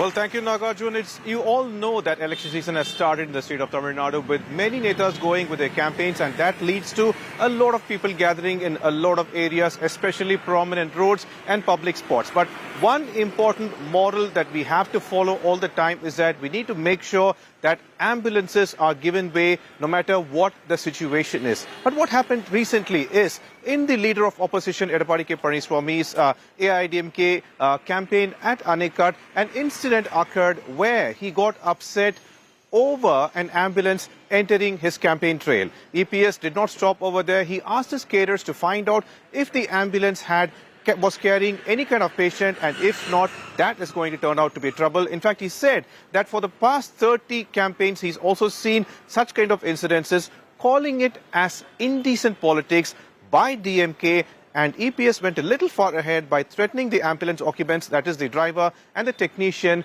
claiming that the next time if such an ambulance without patients enters his campaign, people, they will turn into the ambulance driver, or the occupants of the ambulance will turn into patients and will have to go to the hospital. However, the driver very clearly explained that he got a call, he had to go through that road. Every other road in that Anikat region was blocked, and since the patient was waiting and she was in need of oxygen, he had to take the road through that, and there was no other option. While the DMK minister, Ma Subramaniam, very clearly states that ambulances are essential services working 24/7 and they need to be given way, and in a sarcastic manner claimed that probably EBS is afraid of ambulances, and he said that it is not respectable for a former chief minister to behave in such manner and threaten medical services people. நான் ஆரம்பத்திலிருந்து இது கிட்டத்தட்ட ஒரு 30 கூட்டத்தில் பார்த்துருக்கிறேன். இதே மாதிரி ஆம்புலன்ஸ கூட்டத்துக்குள்ள விடுறது. ஆக இந்த அரசுக்கு எச்சரிக்கையா விடுறோம். அடுத்த இருக்க ஆம்புலன்ஸ் வந்தா ஆம்புலன்ஸ் பேஷண்ட் ஏத்திட்டு போற மாதிரி தான் இருக்கும். இதா வெறும் வண்டி ஆம்புலன்ஸ் வந்தா அது யார் ஓட்டிட்டு வராங்களோ அவர் பேஷண்டா மாதிரி ஹாஸ்பிட்டலுக்கு போக வேண்டிய நிலைமை ஆயிடும். என்ன அசிங்கமா இல்ல? அதனால அந்த வழியில போனேன். அந்த வழியில போகும்போது மக்கள் வந்து வழி விட்டாங்க. மக்கள்னாவும் வழி விட்டாங்க. அவரு சாருடைய வாகனம் கிட்ட போகும்போது வந்து பார்த்தோம்னா மக்கள் அப்படியே சூழ்ந்துட்டாங்க. பேஷண்ட் ஆள் இருக்காங்களா, எல்லாமே ஏன் வண்டி எடுத்துன்னு வரீங்க அப்படின்னு சொல்லி மக்கள் எல்லாம் சூழ்ந்துட்டாங்க. சூழ்ந்துட்டு என்னையும் சரி என் கூட வர இஎம்டி அவங்களே வந்து வண்டியில் உட்காந்துட்டு இருக்கும்போதே வந்து பார்த்தோன்னா ஷர்ட்டை பிடிச்சி இஸ்கிறது, ஐடி கார்டு அந்த டைமில் வந்து ஐடி கார்டெலாம் பிஞ்சு எங்கே வந்துச்சுன்னு தெரில. ஆம்பி மொபைல்லாம் வந்து பார்த்தோன்னா அவங்க பிடிங்கிட்டாங்க. பிடிங்கினதுக்கப்புறம் அங்கே இருக்கிற போலீஸ் வந்து பார்த்தோன்னா எல்லாரையும் தடுத்து இது பண்ணி எங்களை வந்து அணைக்கடை ஜிஹெச் வரையும் அவங்க பாதுகாப்பாக வந்து அணைக்கடை ஜிஹெச்சில் விட்டு பேஷண்ட் ஏற்றும் போது வந்து பார்த்தோன்னா இல்லை கோட்டை வந்து குறையிட்டோம், கோட்டை குறைஞ்சதுக்கப்புறம் நீங்கள் பேஷண்ட் ஏற்றிட்டு நீங்கள் அடுக்குமாரிக்கு போங்க அப்படின்னு சொன்னாங்க சார். இதுதான் நடந்தது. அங்கே இருக்கும்போது வந்து பார்த்தோன்னா மக்கள் வந்து பார்த்தோன்னா பின்னாடி டோர் வண்டி ரன் இருக்கும்போது பின்னாடி டோரை வந்து ஓப்பன் பண்ணி பேஷண்ட் இல்லாமல் நீங்கள் எப்படி இந்த வழியில் வரீங்க அப்படின்னு கேட்டாங்க. நாங்கள் வந்து 24 மணி நேரமாக 108 சேவை மக்களுக்காக சேவை செய்கிறோம். நாங்கள் வந்து வேண்டும்னே வந்து பார்த்தோன்னா அந்த பக்கம் மீட்டிங் நடக்கிற பக்கம் போக வேண்டிய சூழ்நிலையினால நாங்கள் போனோம். எங்கேயாவது விபத்து அது கிராமப்புறங்களில் இருந்தாலும் மலை கிராமங்களில் இருந்தாலும் நகர பகுதிகளில் இருந்தாலும் மாநகராட்சி பகுதிகளில் இருந்தாலும் ஒரு 8-10 மணித்துளிகளுக்குள் அந்த ஆம்புலன்ஸ் விரைந்து சென்று உயிர்களை காக்க வேண்டும். விபத்து நேர்ற இடமோ இல்லை நோய் தன்மையை அதிகரித்து யாராவது ஃபோன் பண்ணால் போய் உடனடியாக காப்பாற்று. இன்னைக்கு உலகத்திலேயே இந்த 108 ஆம்புலன்ஸ் சேவை மாதிரி தமிழ்நாட்டில் இருக்கிற மாதிரி வேறு எங்கேயுமே அந்த சேவை இல்லைன்னு சொல்லி எல்லாருமே பாராட்டுறாங்க. உடனடியாக உயிர் காப்பாற்றப்பட்டு கொண்டிருக்கிறது. இவர் அந்த ஆம்புலன்ஸ் வர்ற வழியில் கூட்டத்தை போட்டுட்டு நான் வர வழியில் ஆம்புலன்ஸை விடுறாங்க அப்படின்ற மாதிரி ஒரு சொல்லியிருக்கிறார். தமிழில் ஒரு பழமொழி சொல்லுவாங்க, அரண்டவன் கண்ணுக்கு மிரண்டதெல்லாம் பேய் அப்படின்லாமெல்லாம் சொல்லுவாங்க. அவர் இந்த ஆம்புலன்ஸை பார்த்தா அவருக்கு என்னவோ வேற ஏதோ ஞாபகம் வருதுன்னு நினைக்கிறேன். இது தவறான விஷயம். அதுவும் நான் பார்த்தேன், ஆம்புலன்ஸ் டிரைவர் நோட் பண்ணு, பேரை நோட் பண்ணு, ஆம்புலன்ஸில் இருக்கிறவங்க யாருன்னு பேரை நோட் பண்ணுன்றார். இது மருத்துவத்துறை அலுவலர்களுக்கு மருத்துவத்துறையில் பணியாற்றி கொண்டிருக்கின்ற ஒரு தன்னார்வமிக்க ஒரு தொண்டு செய்து கொண்டிருக்கின்ற மருத்துவர்களுக்கு விடுக்கிற ஒரு மிரட்டல் தொனி. ஒரு முன்னாள் முதல்வர் இது ஒரு மிரட்டுகிற தொனியில் ஆம்புலன்ஸ் டிரைவர் பேரை நோட் பண்ணு, வண்டி நம்பரை நோட் பண்ணுன்னு சொல்றது. And it looks like festivities for Vijay fans/Vijay fan caterers, TVK caterers has come early this time as they are all set and ready for the conference, Vijay's TVK conference in Madurai, which is to be done on 21st of August. Very interestingly, that's the same place where several netas have gone ahead and initiated their party. In fact, even Kamal Hassan for his Makulnidhi Mayam, he started over there only with a major conference, a massive conference. And this time it is Vijay. This is his second political conference. Lot of work has been put into it. The paths have been cleared, proper paths for people. Vijay has also gone and said that young children, people with young children or school students and elderly people, he has requested them not to attend the function but to watch it from the home itself, because a lot of people, we have observed what happens when Vijay conducts a kind of conference earlier, and not just that, he has gone and also said that he is not the alternative force but the primary force. And a very interesting aspect here is that on that conference, in the stage, on top of it, a huge hoarding has been placed where you would see Vijay with MGR, the Neta of AIADMK, the founder, and Annadurai, who is the founder of DMK, Vijay standing next to them all. And not just that, Vijay has also said that Varalaru Tirumbugirathu, which means history is repeating in a way he has reiterated earlier that he wants to repeat the same history that happened in 1967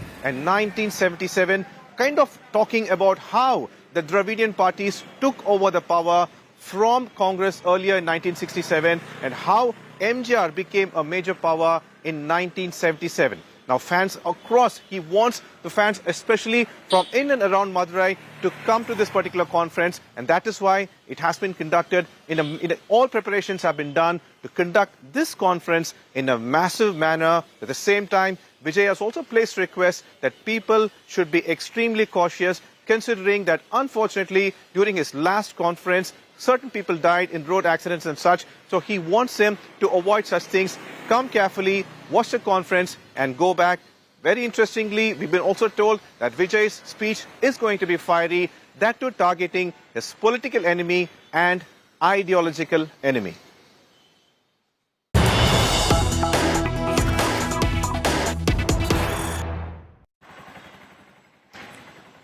Well, unfortunately, we have a breaking news as well. One of the fans of Vijay who was very happy to go ahead and show his participation for the conference, he was trying to help his friends set up hoardings and flag of TVK.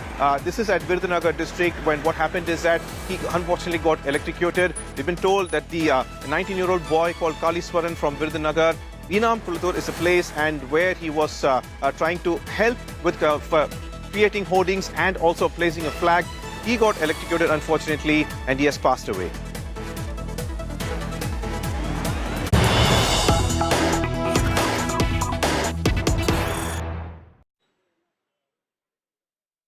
Yet another unfortunate incident from Chengalpattu this time. A woman called Jiva along with her husband, she was taking part in a wedding ceremony and as a part of it, she was dancing on the stage, but unfortunately she collapsed and we got information right now that Jiva and her husband had gone to a wedding function at Mamalipuram in a private wedding hall where a famous Tamil singer called as Vel Murugan was participating and he was singing over there and he has asked the crowd to join him, dance and celebrate the moment. And as part of it, Jiva had climbed to the stage and she was dancing with children over there joyously, but suddenly she fell down and collapsed. The people over there tried to give her first aid and as she did not wake up, she was taken to hospital, but unfortunately she was declared brought dead. Now the medical conditions and the details have not yet been revealed, but Jiva dancing, collapsing, falling down, that particular video shot by one of the people who have attended that wedding has now turned viral.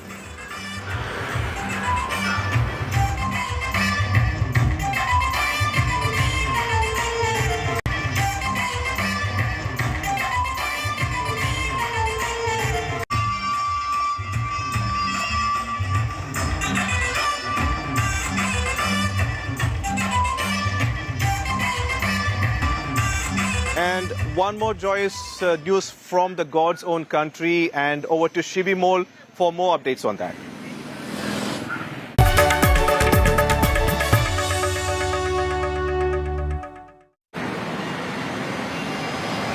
Thank you, Pramod. Well, Kerala is all set to create history as it is going to become the first state in India to attain full digital literacy. Chief Minister Pinarayi Vijayan will make the official declaration tomorrow at an event in Thiruvananthapuram. Now, where did the story begin? It began in Pullampara, a Gram Panchayat in rural Thiruvananthapuram, which became the first Panchayat in India to attain full digital literacy. Now, what happened was when the COVID hit and lockdown took place, the Panchayat members noticed how the elderly in the Panchayat were risking their health and going to bank and other essential stores to get things done, which they could have easily done if they had a smartphone and how they knew if they knew how to use it. That's the thought behind implementing the project called Digi Pullambara. The Kudumbashri members, the Panchayat members met people, convinced them and taught them how to handle a smartphone. So they taught them based on modules and whatever were their requirement, and this was successfully implemented. And later Pullambara became the first Panchayat in India to attain full digital literacy. Following this, the model was adopted by the state government and implemented across the state. So over the last 2 years, the state government conducted a survey, identified people who were digitally illiterate and decided to give training. Now Kerala stands fully digitally literate. Listen to the reactions coming in from the state. Kerala is creating history. It's becoming the first digitally literate state, fully literate state. What do you want to say about it firstly? So it's a great moment for us. It's a matter of pride for Kerala. So this is the real Kerala story. So Kerala is creating yet another history by achieving total digital literacy. In 1991, 34 years ago, Kerala became the first Indian state to achieve total literacy. So now, from total literacy to digital literacy, we have traveled a long way. In fact, we have made all our local self-government services online. The K-Smart is a unique software and a unique mobile application. With the help of K-Smart mobile application, the citizens of Kerala can avail any services of local self-government institutions from anywhere in the world. പഞ്ചായത്തുകാർ വന്ന് പഠിപ്പിച്ച് ചെറിയ ഫോണാണ് കയ്യിലുണ്ടായിരുന്നത്. അപ്പോൾ ഇത് ഇവർ പഠിപ്പിക്കാൻ വന്നത് അറിഞ്ഞുകൊണ്ട് പഠിച്ചിട്ട് ആണ് ഒരു വലിയ ഫോൺ എൻ്റെ മോന് വാങ്ങിച്ചു തന്നത്. ഇപ്പോൾ ഇതിലൂടെ ഈ ഡിജിറ്റൽ യുഗത്തിൽ ജീവിക്കാനും ലോകം മൊത്തം കാണാനും ഇതൊക്കെ ആസ്വദിക്കാനും കഴിഞ്ഞത് തന്നെ ഈ ജീവിതത്തിലെ ഏറ്റവും വലിയൊരു ഭാഗ്യമായിട്ട് കണക്കാക്കുന്നു. എന്തൊക്കെയാ ഇപ്പോൾ ഫോണിൽ മെയിനായിട്ട് ഉപയോഗിക്കുന്നത്? എന്തൊക്കെയാണ് ഇതിൽ യൂട്യൂബ്, ഫേസ്ബുക്ക്, പിന്നെ വാർത്താ ചാനലുകൾ, വാർത്തകളെല്ലാം ഈ ചെറിയ ഫോണാണ് ചെറിയ ഫോണാണ്. ഇതിൽ കോൾ ചെയ്യാനും വിളിക്കാനും ഇതായപ്പോൾ ഇതിലിപ്പോൾ എല്ലാ സംവിധാനങ്ങളും ഉണ്ട്. വീഡിയോ കോൾ ചെയ്യും, മക്കളെല്ലാം കാണാം. ആരാ പഠിപ്പിച്ചത് ഫോണൊക്കെ ഉപയോഗിക്കാൻ? പഠിപ്പിച്ച് ഞാൻ അന്ന് തന്നെ അവരൊക്കെ വന്ന് എന്നെ പഠിപ്പിച്ച് പഞ്ചായത്തിൽ നിന്ന്. അപ്പോൾ ഞാൻ പിന്നെ അന്നൊക്കെ നല്ലപോലെയൊക്കെ പറയാറുണ്ട്. എന്തൊക്കെ ഉപയോഗിക്കായിരുന്നു? വീഡിയോ കോളൊക്കെ ചെയ്യുമോ മക്കളെയൊക്കെ കാണാൻ? അതൊക്കെ ചെയ്യുമായിരുന്നു. ആ ബുദ്ധിമുട്ടുണ്ട് ഞാൻ വേണ്ട ബുദ്ധിമുട്ടായപ്പം വേണ്ടെന്ന് വെച്ചിരുന്നാണ്. അങ്ങനെ ബുദ്ധിമുട്ടായപ്പം പിന്നെ അത് കൊണ്ട്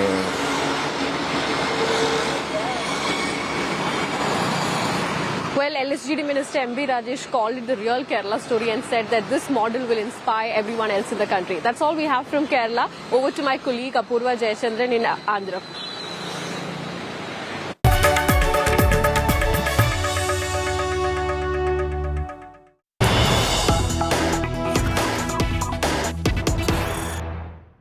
Is a good news from the state of Andhra Pradesh. Today, Andhra Pradesh Chief Minister Nara Chandrababu Naidu has inaugurated the Ratan Tata Innovation Hub here in Mangalgiri. This is an innovation hub which is going to be the first step for the state of Andhra Pradesh towards going towards Quantum Valley here that is going to be set up in Amravati. In fact, Andhra Pradesh Chief Minister Nara Chandrababu Naidu along with IT Minister Nara Lokesh and all senior members of the cabinet, including special invitees from the Ratan Tata hub as well, have gathered here today at Mangalgiri where the inauguration took place.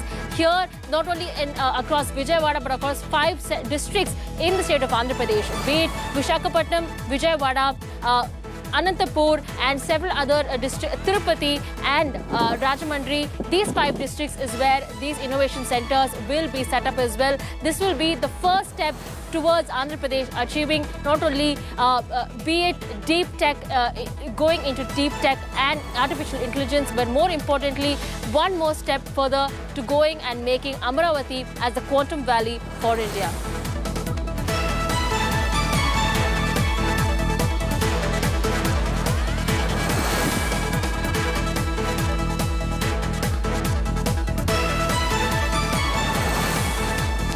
Well, as you can see, a major boost for the state of Andhra Pradesh with the Ratan Tata Innovation Hub that has now been set up. But that's all we have. Over to you, Nagarjun. Well, thank you, Apurva, and I'm also thanking Pramod Madhav and Shibi Mole from Trivandrum, and that's it from So South today's episode. And tomorrow again, we'll meet you at the same time. Keep watching India Today for more updates.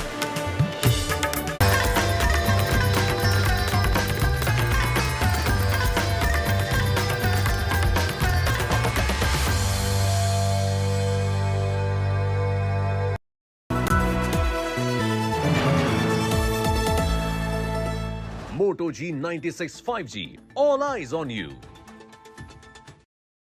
I choose a world where we care and we dare to love. I choose a world where we dream and the limit is the sky. And this world is my home where I'm living my best life. Mindfully crafted home decor fabrics. Living my best life. Sansar, a D-Decor brand. Live consciously. Mangaldeep, दिल से करो बात भगवान के साथ। मंगलदीप धूप cons 2 गुनी खुशबू के साथ दे पूजा का बेहतर अनुभव।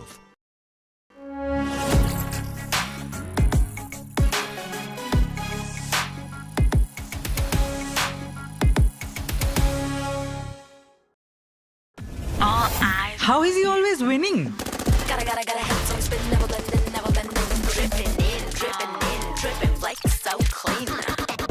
Moto G96 5G. Eyes on you. Hello, Moto.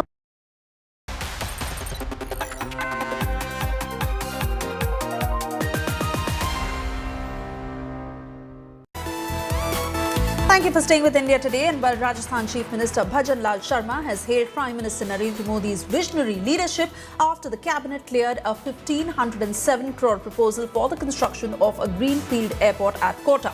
Sharma expressed heartfelt gratitude to the Prime Minister, saying the project will not only boost the education hub of Kota, but also energize the economic, industrial and tourism potential of the Hadoti region and the state at large.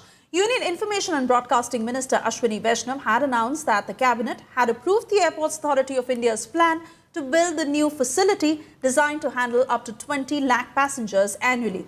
The upcoming Greenfield Airport will have a 3,200-meter runway capable of handling Airbus A321 aircraft, a 20,000 square meter terminal building with peak hour capacity for 1,000 passengers and 7 aircraft parking bays. The project is expected to be completed in about 2 years.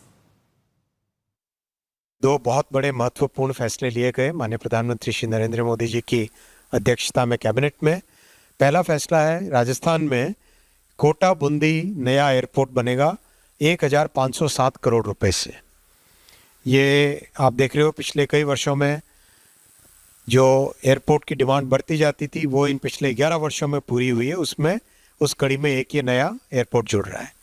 Kota जैसा आप सब जानते हो industrial hub भी है, education hub भी है और देश भर से छात्र एजुकेशन से रिलेटेड जितने भी लोग हैं वो सब के सब कोटा लगातार जाते हैं, चाहे ट्रेन से हो चाहे फ्लाइट से हो। तो कोटा के लिए डिमांड लंबे समय से एक अच्छे बड़े मॉडर्न एयरपोर्ट की डिमांड रही है और बूंदी और कोटा एक तरीके से करीब करीब आज एक पूरा इकोसिस्टम वहाँ पे बन गया है।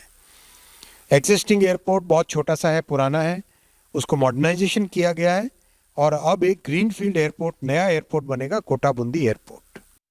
With that, it's time for us to slip into a very short commercial break. We'll be back on the other side with the very latest. To stay tuned to India Today.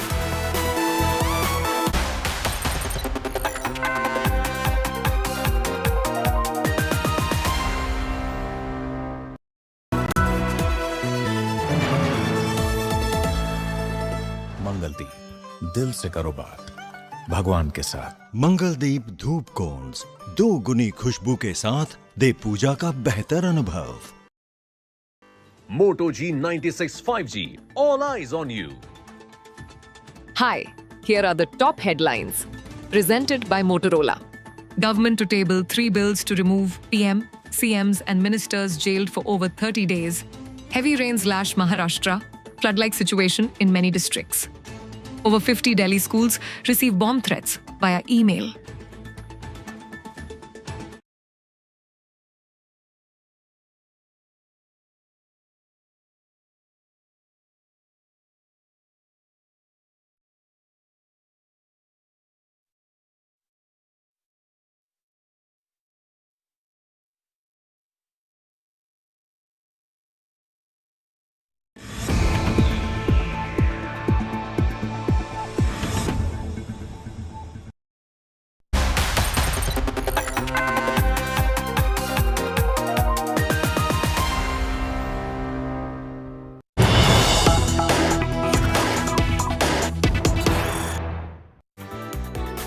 We cut across to breaking news coming in. The BJP has issued a 3-line whip for all Lok Sabha MPs. In fact, Amit Shah, who's all set to introduce the bill at 2 p.m. All MPs have been asked to stay present. Remember, the House was adjourned within few minutes after the bill was tabled, and it is all set to resume at 2 p.m. Union Home Minister Amit Shah will be introducing the bill at the time the House resumes. And the BJP has issued a 3-line whip to all the Lok Sabha MPs, asking all of them to be present as a discussion is to take place on the online gaming app ban bill. The government very serious in its resolve of taking a strong stand and introducing law as far as banning online gaming apps are concerned, given the veracity of this problem and how it continues to escalate. This is the latest that we are getting you from what is set to happen in Parliament at 2 p.m.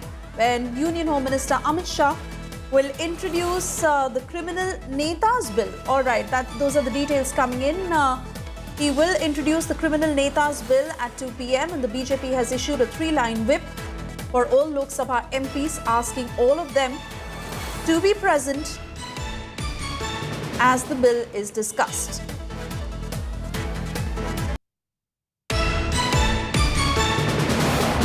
Aishwarya Paliwal will join us shortly to take us through the details of how exactly is the centre approaching, how it will be taken up in Parliament at 2 p.m.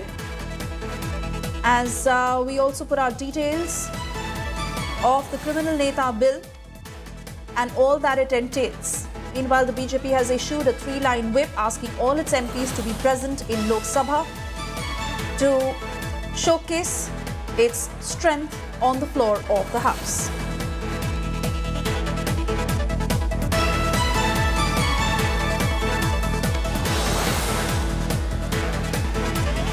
You would remember how proceedings were taken place in Parliament and the House was adjourned until 2 p.m.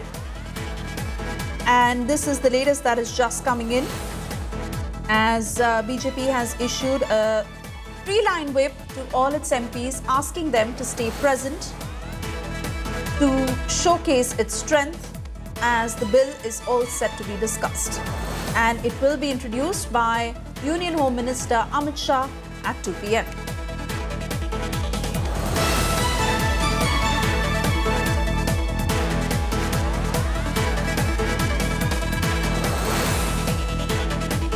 The centre's new bill for removal of all tainted netas and the current laws on criminals holding office, that is set to be discussed. While the current laws deal with the disqualification of convicted elected representatives, the proposed law that could make it applicable to ministers arrested or detained on charges of serious crime.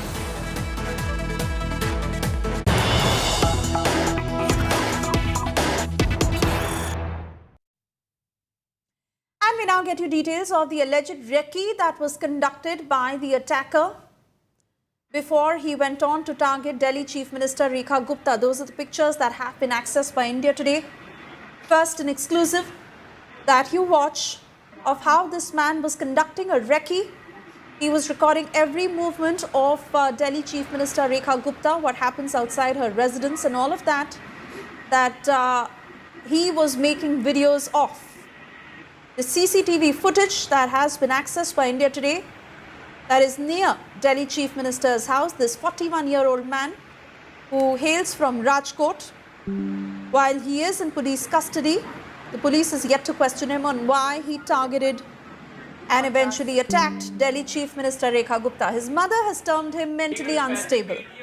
She has said that he was angry over the Supreme Court's order on stray dogs, and that is why he landed in Delhi.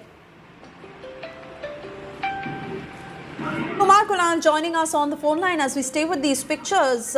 Kumar, again, questions over the security breach of Delhi Chief Minister and how this man went on to attack her the way he did. But clearly, he was planning this for a while. Take us through the details of how he was conducting this recce. Who all was he in touch with?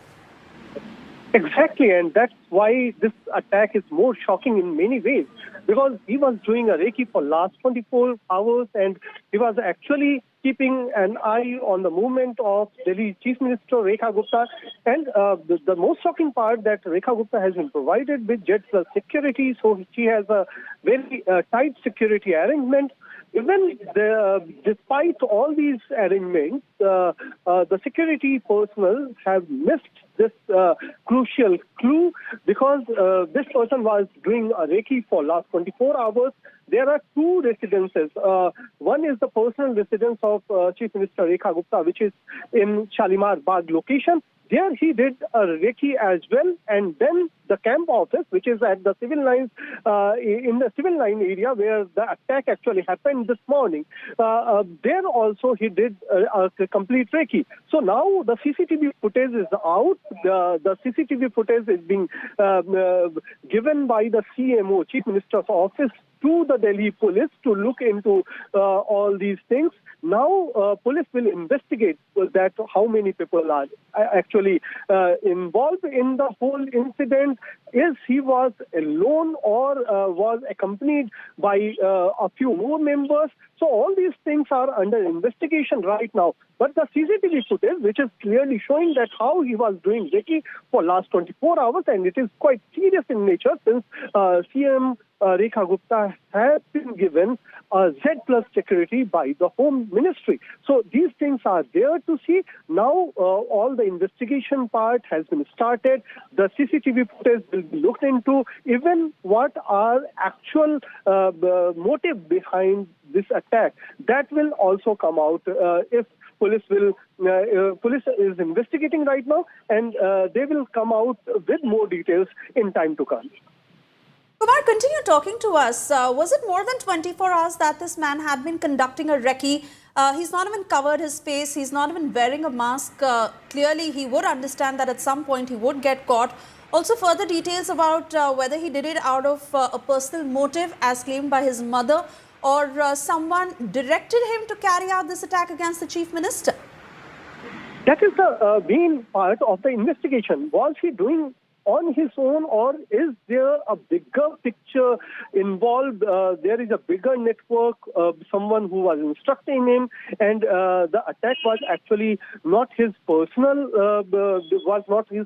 decision, but actually he was told to attack Chief Minister Rekha Gupta by someone else. That is actually the part of investigation. But right now, as we can see in the CCTV footage that he was actually doing a recce, and recce at different locations. Wherever Rekha Gupta was going, he was doing recce. He went to her personal residence in Shalimar Bagh, which is almost 10 to 12 kilometers away from the spot where CM's camp office is in the civil lines. So actually he was moving. If he has come from Rajkot, how he knew about all the locations where actually Rekha Gupta is living, where she is conducting her Jan Sunwai, all these questions are there. Who is giving him all the information? That is there to look into. And if police is also investigating, they are questioning this person about his connections, about and who he was connected with in Delhi, and how he come all the way from Rajkot to Delhi, and who all he met and who all he connected. All these things are under investigation. But this particular clue, the CCTV footage, is quite important, because he has been seen doing recce at different locations, and he is what you told, that he is actually not covering his face even. So how amateurish this recce was, because when he attacked CM Rekha Gupta this morning, it was almost certain that he will be caught, and after getting caught, all these things will come up. So it is looking like something amateurish. So the intention of the attack is yet not clear. Why he attacked Rekha Gupta this morning, and who all are behind this incident which happened this morning during the Junction Vibe. Oh, yes, absolutely, Kumar. And the fact that he is in police custody right now, the police must be trying to get to the bottom of why all of this was. The fact is that his mobile phone may also be in the possession of the cops. Who all was he calling in the last 24 hours? What do his call data records reveal? And also the fact that whether he's been questioned till now or not. Because this man is brazenly roaming around. He is capturing those videos. He's not wearing a mask. He obviously knows what he's set out to do. And to attack the chief minister is not a small thing. So the cops would come after him. His mother has termed him mentally unstable. But is there more to it than what meets the eye? 50 second पे अंदर हुआ. All right, not too sure if Kumar Kunal is still connected with us, and we'll try and reconnect that line with him, but we stay with these pictures. This is the CCTV footage that has been accessed by India Today, first and exclusively, as you watch it right here, of this man, the attacker Rajesh, who had been conducting a recce in the last 24 hours. He had been capturing those videos. He's not even covered his face. So his identity is out there. In fact, India Today being the first channel to put out his pictures. And now that entire video as accessed on CCTV, where he's moving around, he's making calls. Now, whether this attack that was carried out of a personal motive or whether there is more to it, he was being directed by someone. The BJP so far has claimed that there has to be foul play. And rivals of the chief minister who may not have been happy about the exemplary work that she was doing on the ground, and that is why there could be political vendetta, but that is the claim that is coming from the BJP. We are waiting for details of what the investigation reveals. The attacker's mother has claimed that he is mentally unstable, so much so that she's gone on to state that he even attacked her in the past. And she had to run away from the house, stay away for many, many days. She has claimed that he can hit anyone. Remember, she resides in Rajkot, where the attacker hails from. And since when has he been in Delhi is something we are still trying to get details of.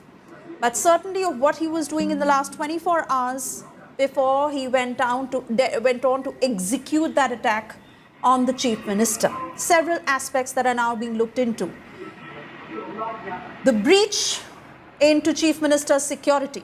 How did that happen? This was the Junction Vibe that was happening at her residence. In fact, the CCTV footage that you're watching on your screens right now is when the attacker was filming in the areas which is very close to the Chief Minister's personal residence.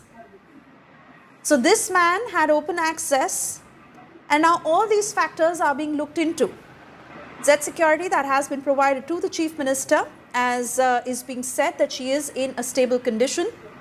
But India Today being the first channel to put out minute-to-minute details of how this attack was executed. He had approached the Chief Minister stating that he needed her help to have one of his family members freed from prison, and those are the documents he was carrying. But under the pretext of approaching the Chief Minister to get help from her, he instead landed up attacking her. A sudden blow where she got pushed and she bumped against the wall that was close to her. He also held her by her hair and he attacked her hands. Now, the BJP also alleged that she was hurt on her head and she was immediately rushed to the hospital, where the doctors now claim that she is in a stable condition. However, her security has now been mounted. And while all these aspects are closely being monitored, this man will now be questioned. The man that you see on your screens, on the left, that video where he was conducting that recce for the last 24 hours, and on the right, his still pictures. The pictures first accessed by India Today. We showed you how this man looks. The attacker, Rajesh, 41 years of age, hails from Rajkot, had come to Delhi with this motive of attacking the chief minister. Preliminary interrogation that has revealed his identity, of the fact that he hails from Rajkot, his mobile phone, that is also now being looked into by the cops, of the calls that he made in the last 24 hours, of what the call data records reveal. Rekha Gupta, Delhi Chief Minister, who was slapped by this man during Jan Sunwai. The accused handed papers, and under that pretext, he went on to attack the Chief Minister. This man is now in custody. His interrogation that is underway at the Civil Lines Police Station. Going back to my colleague Kumar Kunal, who continues to join us back on the broadcast, is what I'm being told. Okay, Kumar, what more with regards to the interrogation that is underway? Basically, interrogation is going on, and his mobile data is now under investigation. Police has taken his mobile phone in their custody, and now they are interrogating that whom all he talked for last 24 hours. Since now the CCTV footage has come from the CM residence at Shalimar Bagh, and in which he is being seen as roaming around and doing a recce.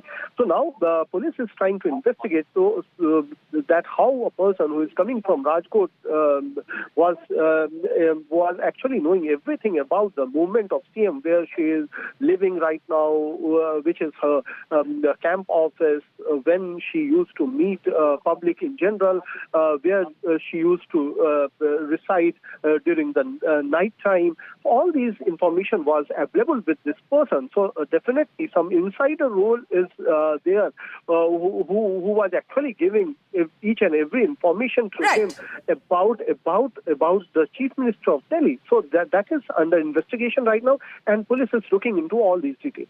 Right, Kumar, please stay on with us. Sushant is also joining us from outside the Chief Minister's residence. Sushant, आपसे request करूंगी कि आप please अपना camera pan कीजिए as you show us the kind of security that is deployed outside the Chief Minister's residence. Also the fact, if you could do a comparison to how it was until yesterday and now that the security has been mounted, because this man is openly roaming around near the Chief Minister's residence, making videos and not fearful of the fact that he would soon get caught if he carries out this attack against the Chief Minister.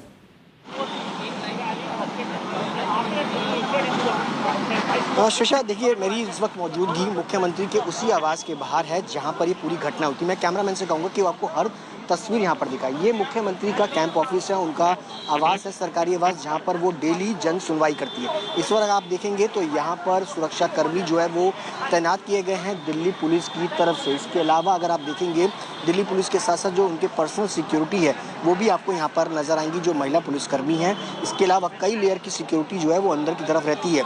मुख्यमंत्री का जब public से मिलती हैं तो उनमें कई तरीके का घेरे जो है वो बने होते हैं, उसमें कई सारे महिला पुलिसकर्मी और उसके अलावा अलग अलग पुलिसकर्मी जो है वो तैनात रहते हैं, जो कि मुख्यमंत्री को घेर के रखते हैं। लेकिन जब जिस वक्त ये हादसा घटना हुई उस वक्त मुख्यमंत्री जब जन सुनवाई कर रही थी, उसी दौरान हमलावर ने जब हमला किया तो मुख्यमंत्री के आसपास जो सिक्योरिटी गार्ड थे उन्होंने भी छुड़ाने की कोशिश करी। लगभग 1 मिनट 20 सेकंड तक ये पूरी घटना जो है वो चलती रही। तस्वीरें हम आपको दिखा दें, अंदर की ये तस्वीरें हैं। देखिए मुख्यमंत्री के आवास की ये तस्वीरें हैं। मैं चाहूँगा कैमरा पर्सन से कि वो आगे से तरफ आएँ और दिखाएं कि किस तरीके से सुरक्षा का घेरा जो है वो यहाँ पर बना रहता है। कई लेयर की सिक्योरिटी जो है वो होती है, लेकिन सवाल ये है कि जब ये पूरा हादसा हुआ उस वक्त सिक्योरिटी कहाँ थी। ये पहली बार हादसा नहीं है कि मुख्यमंत्री पर इस तरीके से हमला हो, इससे पहले पूर्व मुख्यमंत्री पर भी हमला हुआ, एक नहीं 2 बार हुआ। लेकिन अब एक बार फिर इस सुरक्षा व्यवस्था को लेकर के, मुख्यमंत्री की सुरक्षा को लेकर के सवाल खड़े हो रहे हैं। कैसे एक शख्स एक अंदर आता है, शिकायतकर्ताओं के बीच में बैठता है, उससे 1 दिन पहले जो हमें जानकारी मिल रही है उसमें वो शख्स जो है वो मुख्यमंत्री का जो निजी आवास है, यहाँ से तकरीबन अगर कहा है तो 15 से 20 किलोमीटर दूर, जहाँ मुख्यमंत्री का शालीमार बाग में जहाँ उनका निजी आवास है वहाँ पर जाता है। वहाँ पर बाकायदा CCTV जो फुटेज सामने आ रहा है उसमें वो रेकी करता है, वीडियोस बनाता है और उसके बाद उनके इस सरकारी आवास पर आता है। अगले दिन जन सुनवाई के दौरान जनता के बीच बैठता है और उसी दौरान वो हमला कर देता है।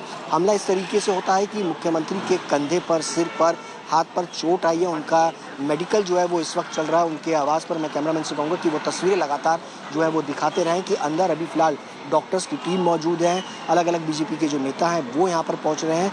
साफ तौर पर उनका ये कहना है, मंत्रियों का भी, कि ये जो पूरा घटनाक्रम है, ये काफ़ी बड़ी साजिश है, एक गंभीर मामला है। मुख्यमंत्री पर इस तरीके से हमला होना एक बड़ा हमला है और साजिश जो है वो बताई जा रही है, लेकिन इसकी जांच जो है वो फिलहाल अभी दिल्ली पुलिस की तरफ से चल रही है। हर थ्योरी, हर एंगल पर जो है वो दिल्ली पुलिस जांच कर रही है।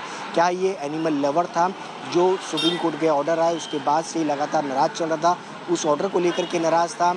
एक थ्योरी ये भी चल रही है कि राजकोट का ये रहने वाला शख्स है, इसका कोर्ट के जरिए एक केस जो है वो चल रहा है, उस चीज़ को लेकर के काफ़ी नाराज था। अलग अलग थ्योरी पर जो है पुलिस फिलहाल जाँच कर रही है। जी सुशांत, बने रहिए हमारे साथ। I'd also like to bring in my colleague Shriya Kundu, who will show us this particular CCTV footage that India Today has accessed first. Shriya, if you could give us a sense of how this man was carrying about the recce, conducting that recce. How far is this barricading from the Chief Minister's residence? He's obviously not covered his face or wearing a mask, and interacting with the passers-by just as if he's another man on the streets. Absolutely, Swesha. Firstly, this video that we've accessed first on India Today, this is a CCTV footage that has captured his movements at Shalimar Bagh residence of the Chief Minister, which, let us tell our viewers, is the personal residence of the Chief Minister Rekha Gupta. Now, this is a video from yesterday's date, that is 19th of August.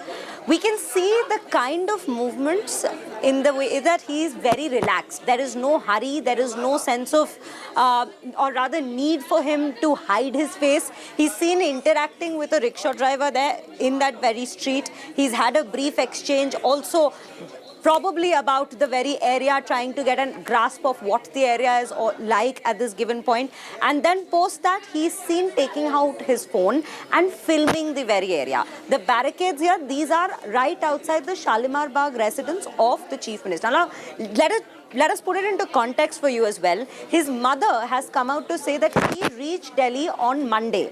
This very video, this very CCTV footage is from Tuesday, which is yesterday, and the attack has taken place today. So this also puts it into perspective for us in terms of how this might actually then have been a pre-planned attack and not a sudden one, which in fact we were all trying to look out answers for since morning. Ever since the attack has come to light, people have been trying to understand the security lapses, the motive behind it, whether it was pre-planned or whether it was in the heat of the moment that he ended up committing that very attack. But this very CCTV footage, Swesha, is in itself self-explanatory at this given point that it might actually have been a pre-planned attack, given that he's seen wrecking the area and in depth, so, and also speaking to people to grasp what exactly is the area all about, to understand the location very well, right outside the Shalimar Bagh residence of the Chief Minister. And this was dated yesterday, that is 19th of August, right one day before the attack and one day after he's supposedly to have reached Delhi, from Rajkot, that is. All right, Shreya, I want to thank you for getting us those details. Of course, we continue to keep our viewers ahead on what the interrogation eventually leads to, whether it was a personal motive as claimed by his mother, or whether there is more to what meets the eye, keeping a close eye on the story. Stepping into a short commercial break on that note. Also on the other side, we'll get you details as NDA Vice President candidate Radhakrishnan has filed his nomination, Prime Minister Modi being the first proposer for Radhakrishnan, women, Dalit, OBC proposers for Radhakrishnan.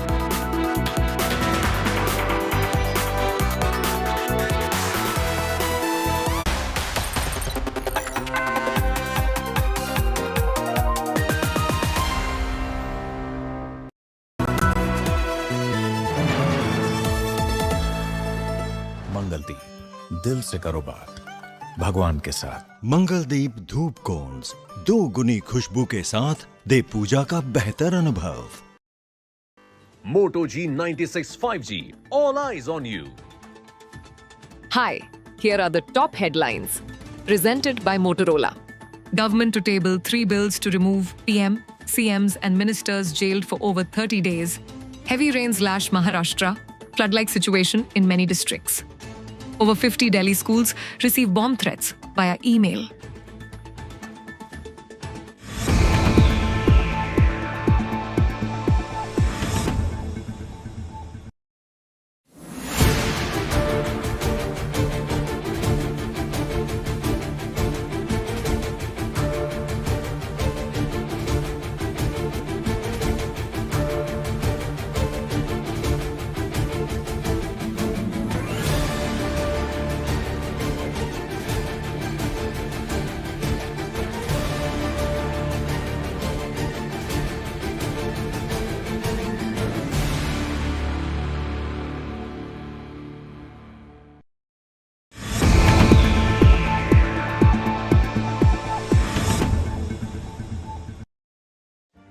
Make your media plan smarter with India Today Live TV on your connected devices.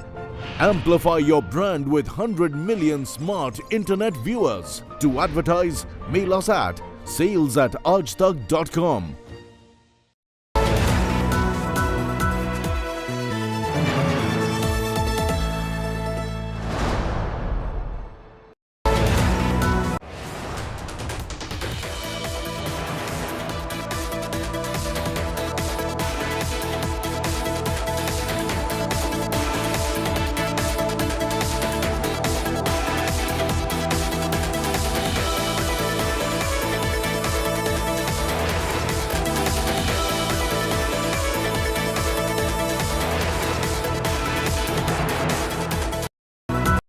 .96 5G. All eyes on you.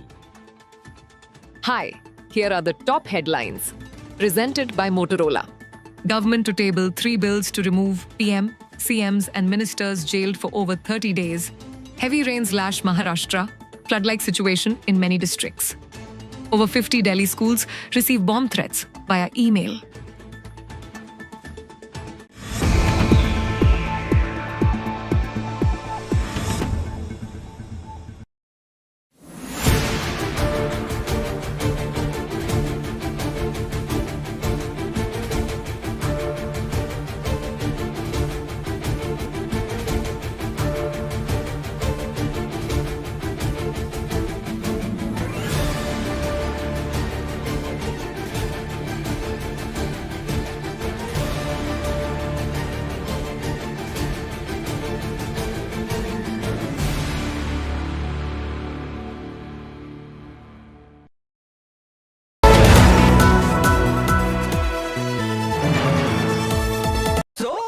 Sorry.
Good afternoon and welcome. You're watching India Today and I'm Anisha Mathur with the headlines at this hour.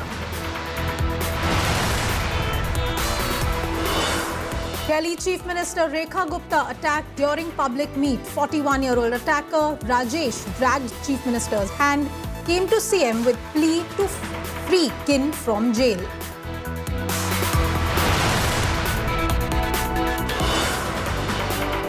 Alleged recce by CM attacker on cam. Undated video of attacker at CM home. Conducted recce before attack on CM. Was attack on Delhi Chief Minister pre-planned?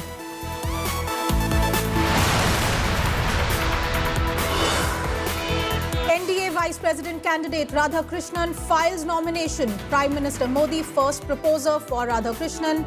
Women, Dalit, OBC proposers for Radhakrishnan.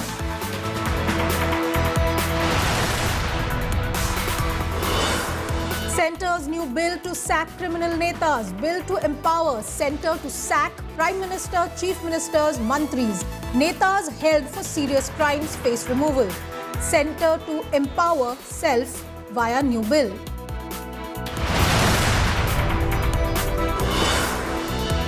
Government crackdown on online gaming. Government introduces bill in Lok Sabha.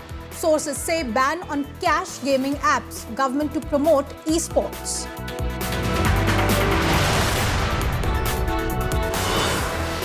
Ahmedabad school stabbing horror. Class 9 student stabs class 10 student to death. Massive ruckus in Ahmedabad school after murder.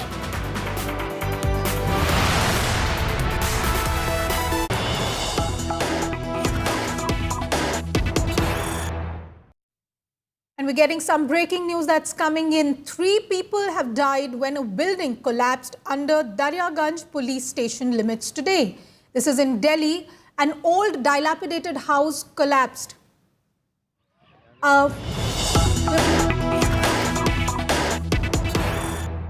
We're breaking into Amit Shah, who's speaking in the Lok Sabha right now. The Home Minister introducing the new bills. पुनर्स्थापित करने की अनुमति दी जाए।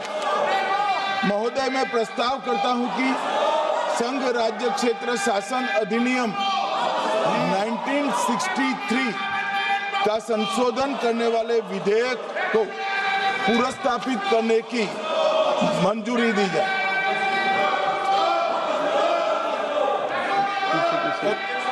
कर दिया। श्री असाउद्दीन ओवैसी जी। Sir, I stand to oppose the introduction of J&K Reorganization Amendment Bill 2025, Union Territories Amendment Bill 2025, and the Constitution 130 Amendment Bill 2025, sir. Sir, this violates principle of separation of powers, due process, undermines the right of the people to elected government. Sir, it gives executive agencies a free run to become judge and jury executioner based on flimsy allegations, suspicions, sir. Sir, only when an offence is proved beyond reasonable doubt, then only you can leave the post and the membership. But here a mere accusation, allegation, the punishment of losing one ministerial post will follow. Sir, parliament democracy's chief ministers and ministers can only be removed through true means. First, executive prime minister can recommend their removal if the council of ministers lose confidence of the legislature. Now this bill would empower the unelected executive bureaucracy to play the role of legislature. Sir, it undermines representative parliament democracy. This amendment would leave the minister and CM at the mercy of executive agencies. The severity of the amendment is not only in the fact that one loses their position if they are arrested, but even if they are detained. Detention and administrative action doesn't require offence to be made.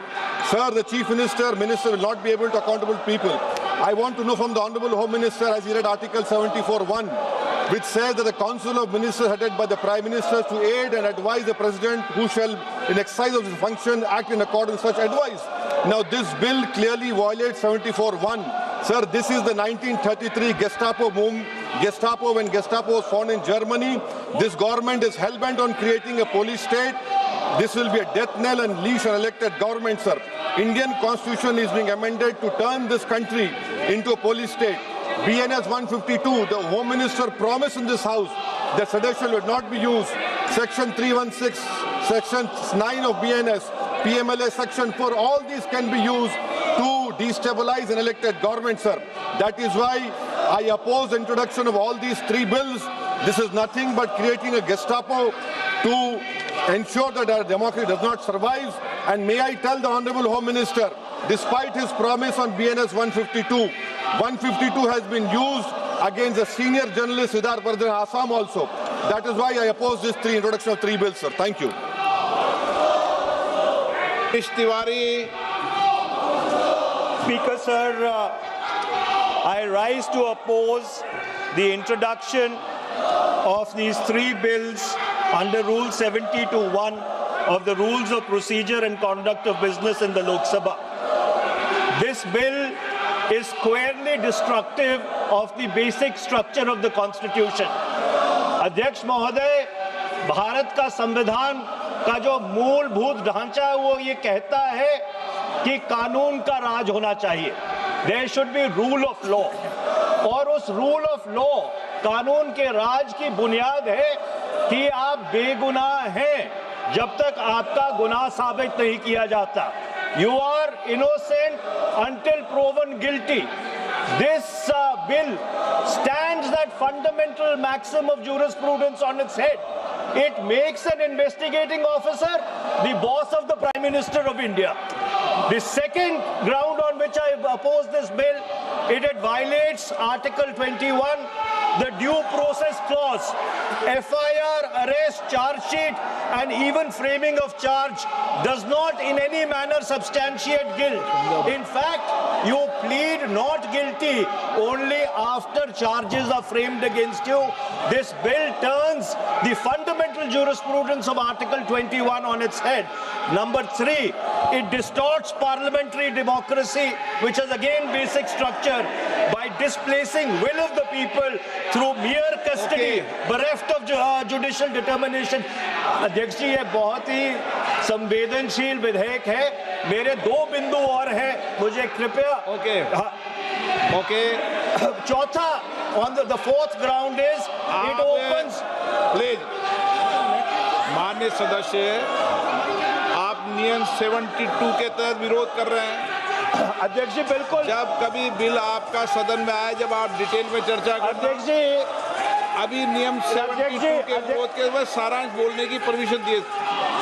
जो rule 72 है वो 2 चीज कहता है.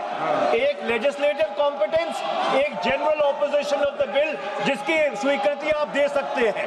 और क्योंकि ये इतना संवेदनशील विधेयक है, मैं आपसे ये विनती करता हूं इसके ऊपर पूरी चर्चा कराई जाए. मेरे सिर्फ 2 बिंदु और हैं. दिस बिल, मिस्टर स्पीकर से एक मिनट. आपने कानूनन बात की, तो कानून ये भी है कि 72 इसके बाद भी अलाउ करता हूं, लेकिन संक्षिप्त में. बिल्कुल संक्षिप्त में अध्यक्ष जी. आपको डिटेल में चर्चा. मेरे सिर्फ 2 बिंदु और हैं. This bill opens the door for political misuse by instrumentalities of the state whose arbitrary conduct has been repeatedly frowned upon by the Supreme Court.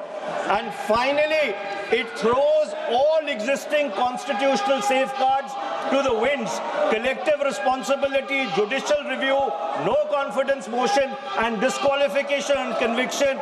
And this makes this amendment excessive, unnecessary and unconstitutional. इसलिए मैं इन तीनों विधेयकों का पुरजोर विरोध करता हूं और गृह मंत्री से मैं ये आग्रह करना चाहता हूं कि ये तीनों विधेयकों को वापस लिया जाए. NK. Premachandran.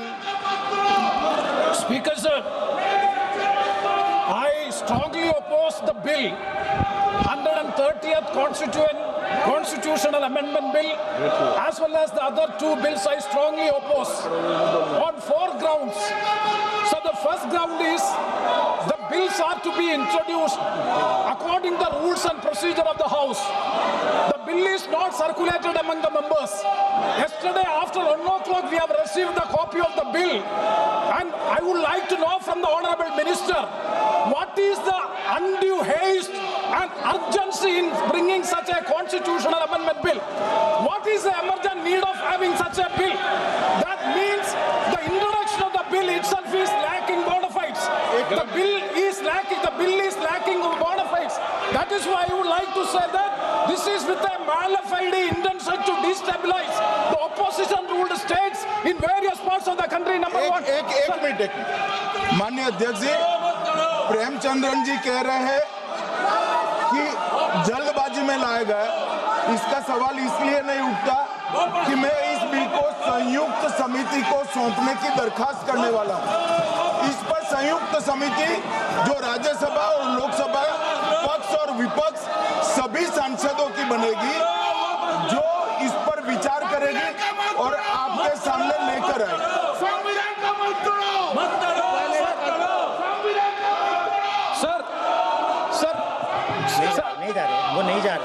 Sir, I do agree with the Honourable Minister, but at the same time, the members are having the right to oppose the bill at the time of introduction.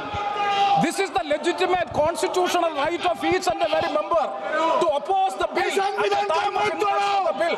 That is being curtailed. That is the problem which I am trying to say. And the second one is that is disqualified. Shri Venugopal.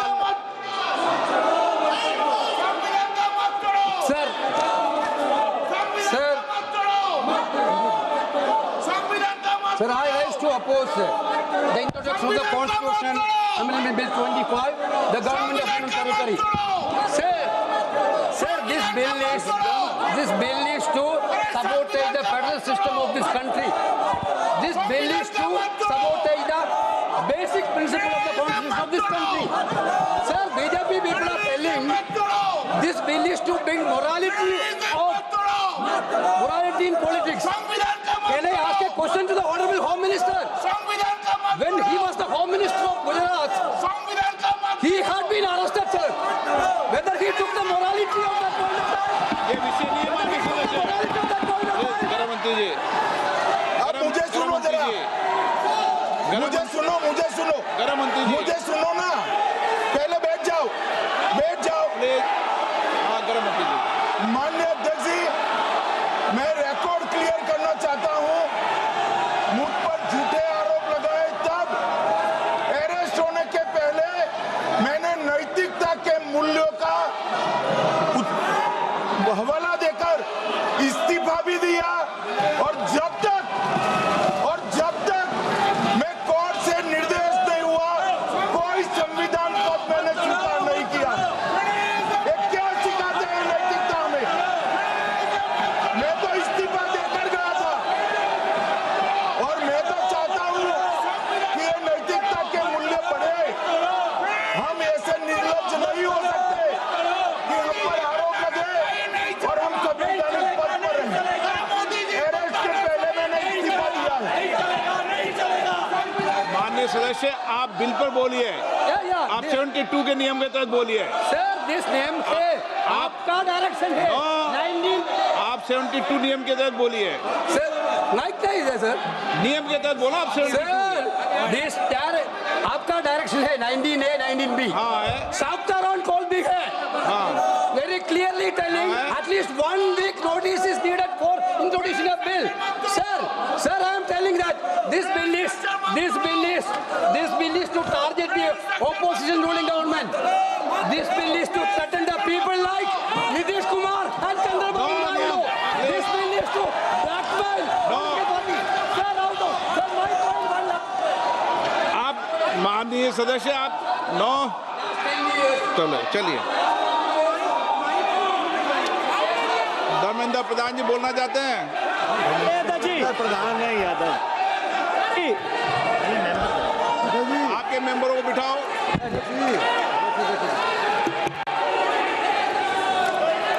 धन्यवाद अध्यक्ष जी। मैं ये जो तीनों के तीनों विधेयक आए हैं, संविधान का 130वां संशोधन विधेयक 2025, 1 मिनट, संघ राज्य विधेयक, देश देख रहा है आपको, संघ राज्य शासन विधेयक 2025, जम्मू कश्मीर पुनर्गठन विधेयक 2025, इन तीनों का माननीय अध्यक्ष जी अपनी पार्टी, अपने नेता आदरणीय अखिलेश जी की ओर से पुरजोर विरोध करता हूं। और विरोध इसलिए करता हूं माननीय गृह मंत्री जी, बहुत नैतिकता की बातें कर रहे हैं आपने भाषण दिए थे चक्की पी सिंह महाराष्ट्र में, जिनको लेके डिप्टी सीएम बना के घूम रहे हैं आप।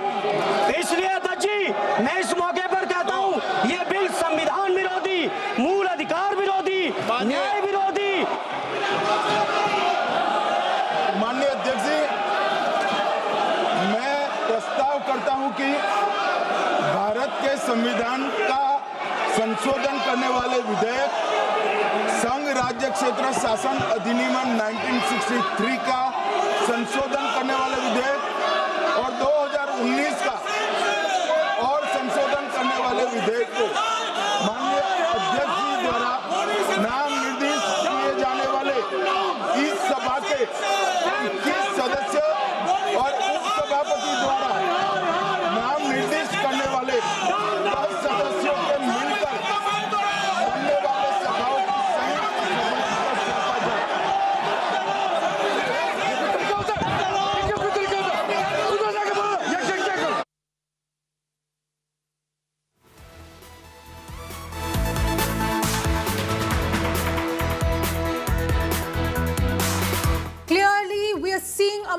ruckus in the parliament right now as the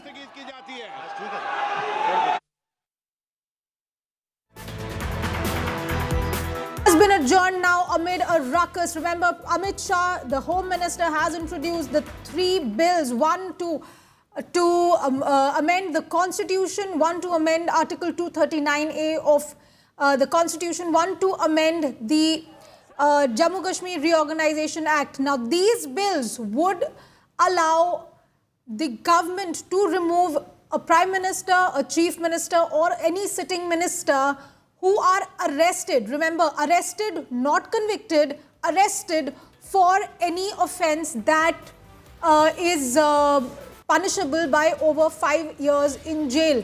Now, of course, we've seen the statements coming in from the opposition leaders, Asaduddin Owaisi, Manish Tiwari, and other, KC Venugopal, and others speaking against these bills, saying that they completely turn the jurisprudence, the constitutional protections on their head.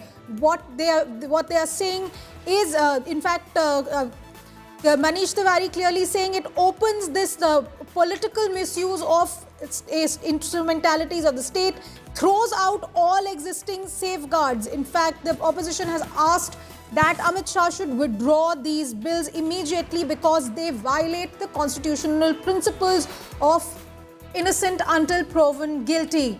Piyush Mishra is joining me on the phone line on this story. Piyush, major ruckus in the parliament, the opposition clearly opposing these bills, and there are several questions being asked about why these bills have been brought in. The question of moral values has been raised in the parliament. What more are you seeing in the parliament, Piyush? Well, absolutely, Anisha. There are many questions which the opposition political parties are now asking from the government, and it is saying that the government is making these bills to bulldoze the democratic process. They are also saying that by bringing these bills, the government will have its own say, and they can remove any chief minister or a minister or anyone if they wish to, by using the powers of agencies which will be given via these bills. On the other side, the government is saying that it is very, very, very important to have a framework, legal framework to tackle corruption, because as of now, there is not even a single law which tells us that what to do if any minister or chief minister or any person sitting on a constitutional post is detained or arrested. He is behind the bars for 30 days. And if he does not resign, so what to do? There's no legal framework of that, and that's why the government is coming up with these bills. There are few amendments, those with which the government has come up as far as the union territory bills are concerned, and these 3 bills were introduced by Home Minister Amit Shah. But while these bills were being tabled, we saw massive ruckus taking place in Lok Sabha, where the opposition is saying that we will not let this happen, we will not let this bill to be tabled. On the other side, the government is asking why the opposition is against taking any kind of action against corrupt practices, why the opposition is supporting corrupt leaders. So that's what various government leaders have also asked. Now we're also seeing the opposition, the stand that the opposition is taking. Asaduddin Owaisi compares this bill to the Nazi Gestapo. He's saying that this will turn the country into a police state. Anybody can be arrested, and you just need to be arrested for 30 days to get removed from office, because you don't need any proof, you do not need any trial, you don't even need a charge sheet to be arrested. Piyush. Well, absolutely, that's right. This bill says that if you are behind the bars for 30 days, and on 31st day, you will automatically be removed or you will have to resign. And that's what the opposition is saying, that the government is trying to convert the country into a police state where they can arrest anyone or anybody, and they can put he or she behind the bars. And if the person crosses 30 days of custody in jail, then he or she will be removed. So this is nothing but atrocious act of the government, and the government is trying to kill the voice of opposition. They are also not letting the legal framework to work according to its provisions, and that's why the government is targeting is coming up with such bill.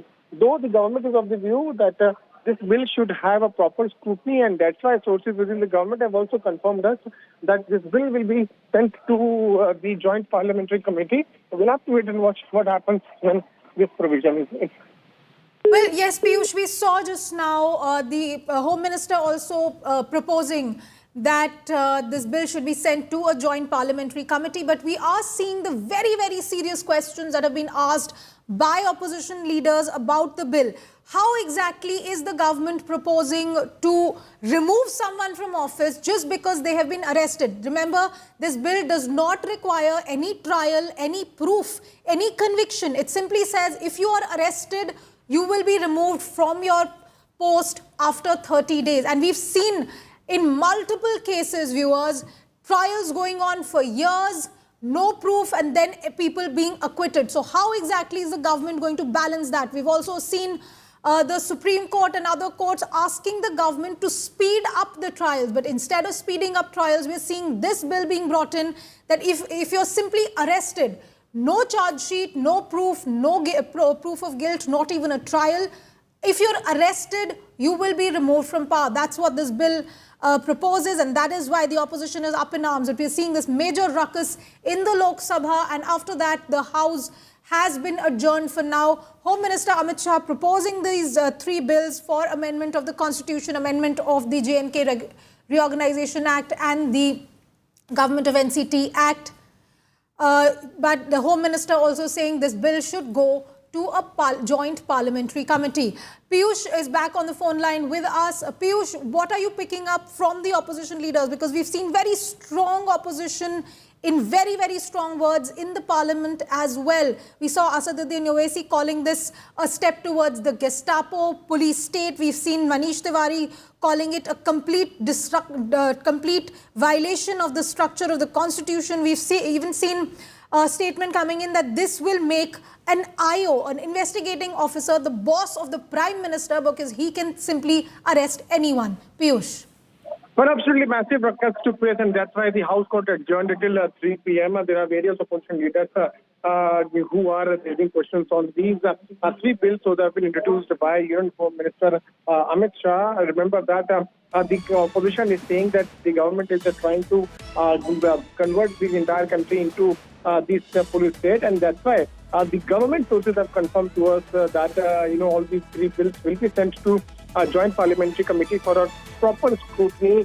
But if you talk about these bills include a proposed constitutional amendment which says that if a PM, Chief Minister or Minister in state of a union territory, including the National Capital Territory of Delhi, are arrested and remain in custody for 30 consecutive days for an offence punishable with jail or at least 5 years, then they shall have to resign or they will be removed automatically. And that's what the main contention to which the opposition is raising.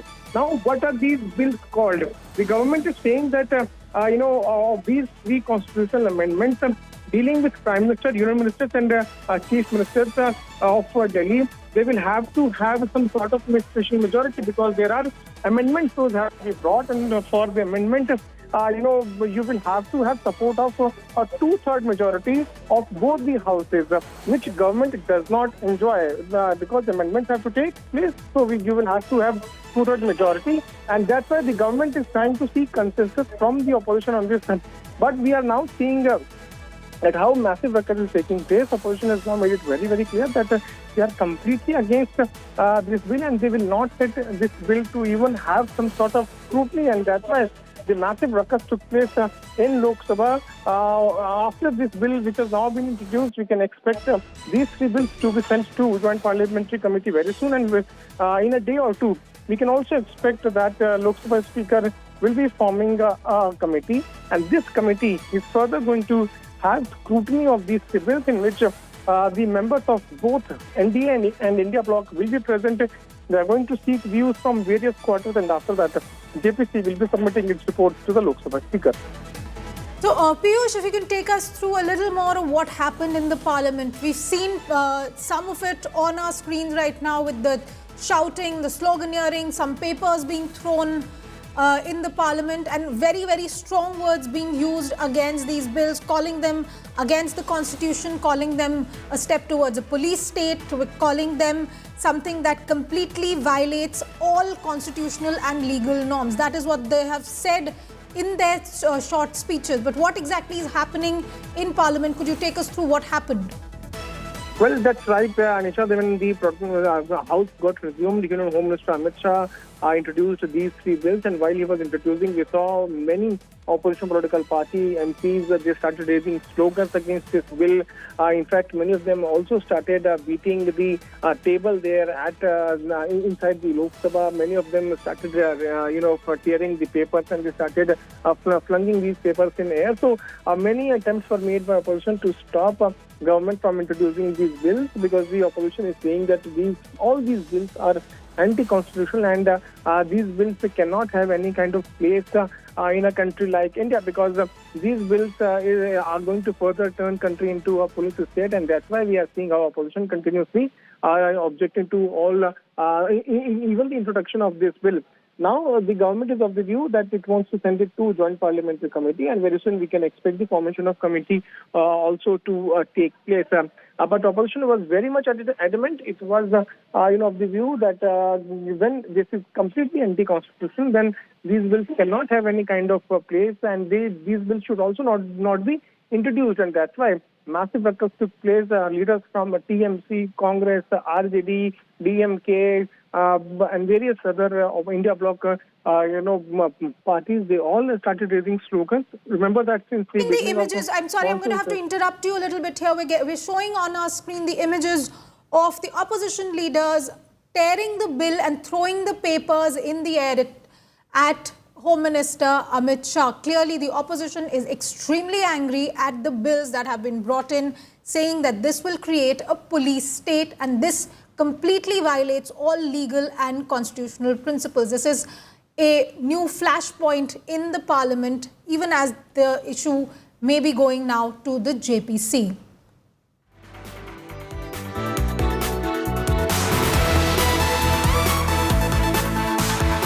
And with that, it's a wrap on this bulletin. It's time for us to take a break. Thank you for watching India Today. For more news and updates, you can log on to indiatoday.in. You can also download the app. Keep watching India Today.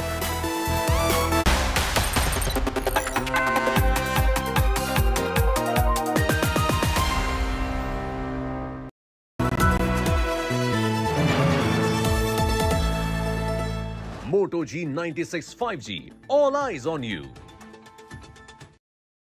I choose a world where we care and we dare to love. I choose a world where we dream and the limit is the sky. And this world is my home where I'm living my best life. Mindfully crafted home decor fabrics. Living my best life. Sansar, a D-Decor brand. Live consciously. Mangaldeep दिल से करो बात भगवान के साथ। मंगलदीप धूप cons 2 गुनी खुशबू के साथ दे पूजा का बेहतर अनुभव। How is he always winning?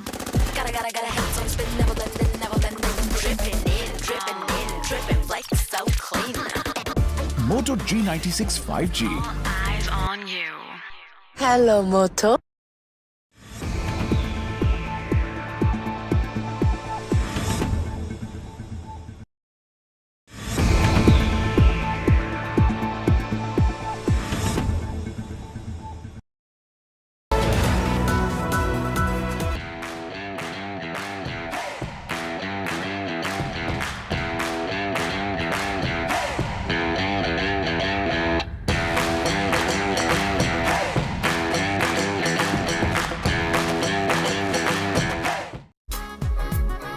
Hello and welcome. You're watching In the Club, your ultimate destination for all things entertainment, and I am Shriya Kundu.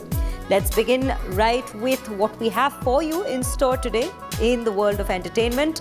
Rajnikant and Kamal Haasan, the two unstoppable forces, are likely to reunite after 46 years. If reports are believed to be true, the legends are expected to play lead roles in director Lokesh Kanagaraj's upcoming film. Let's dive deep into this report.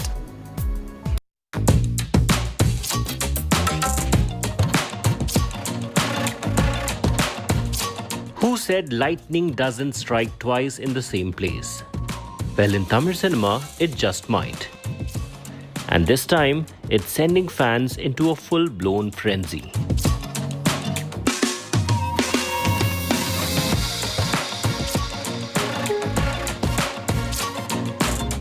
Rajnikant and Kamal Haasan, the two unstoppable forces, are likely to reunite after 46 years. If reports are believed to be true, the legends are expected to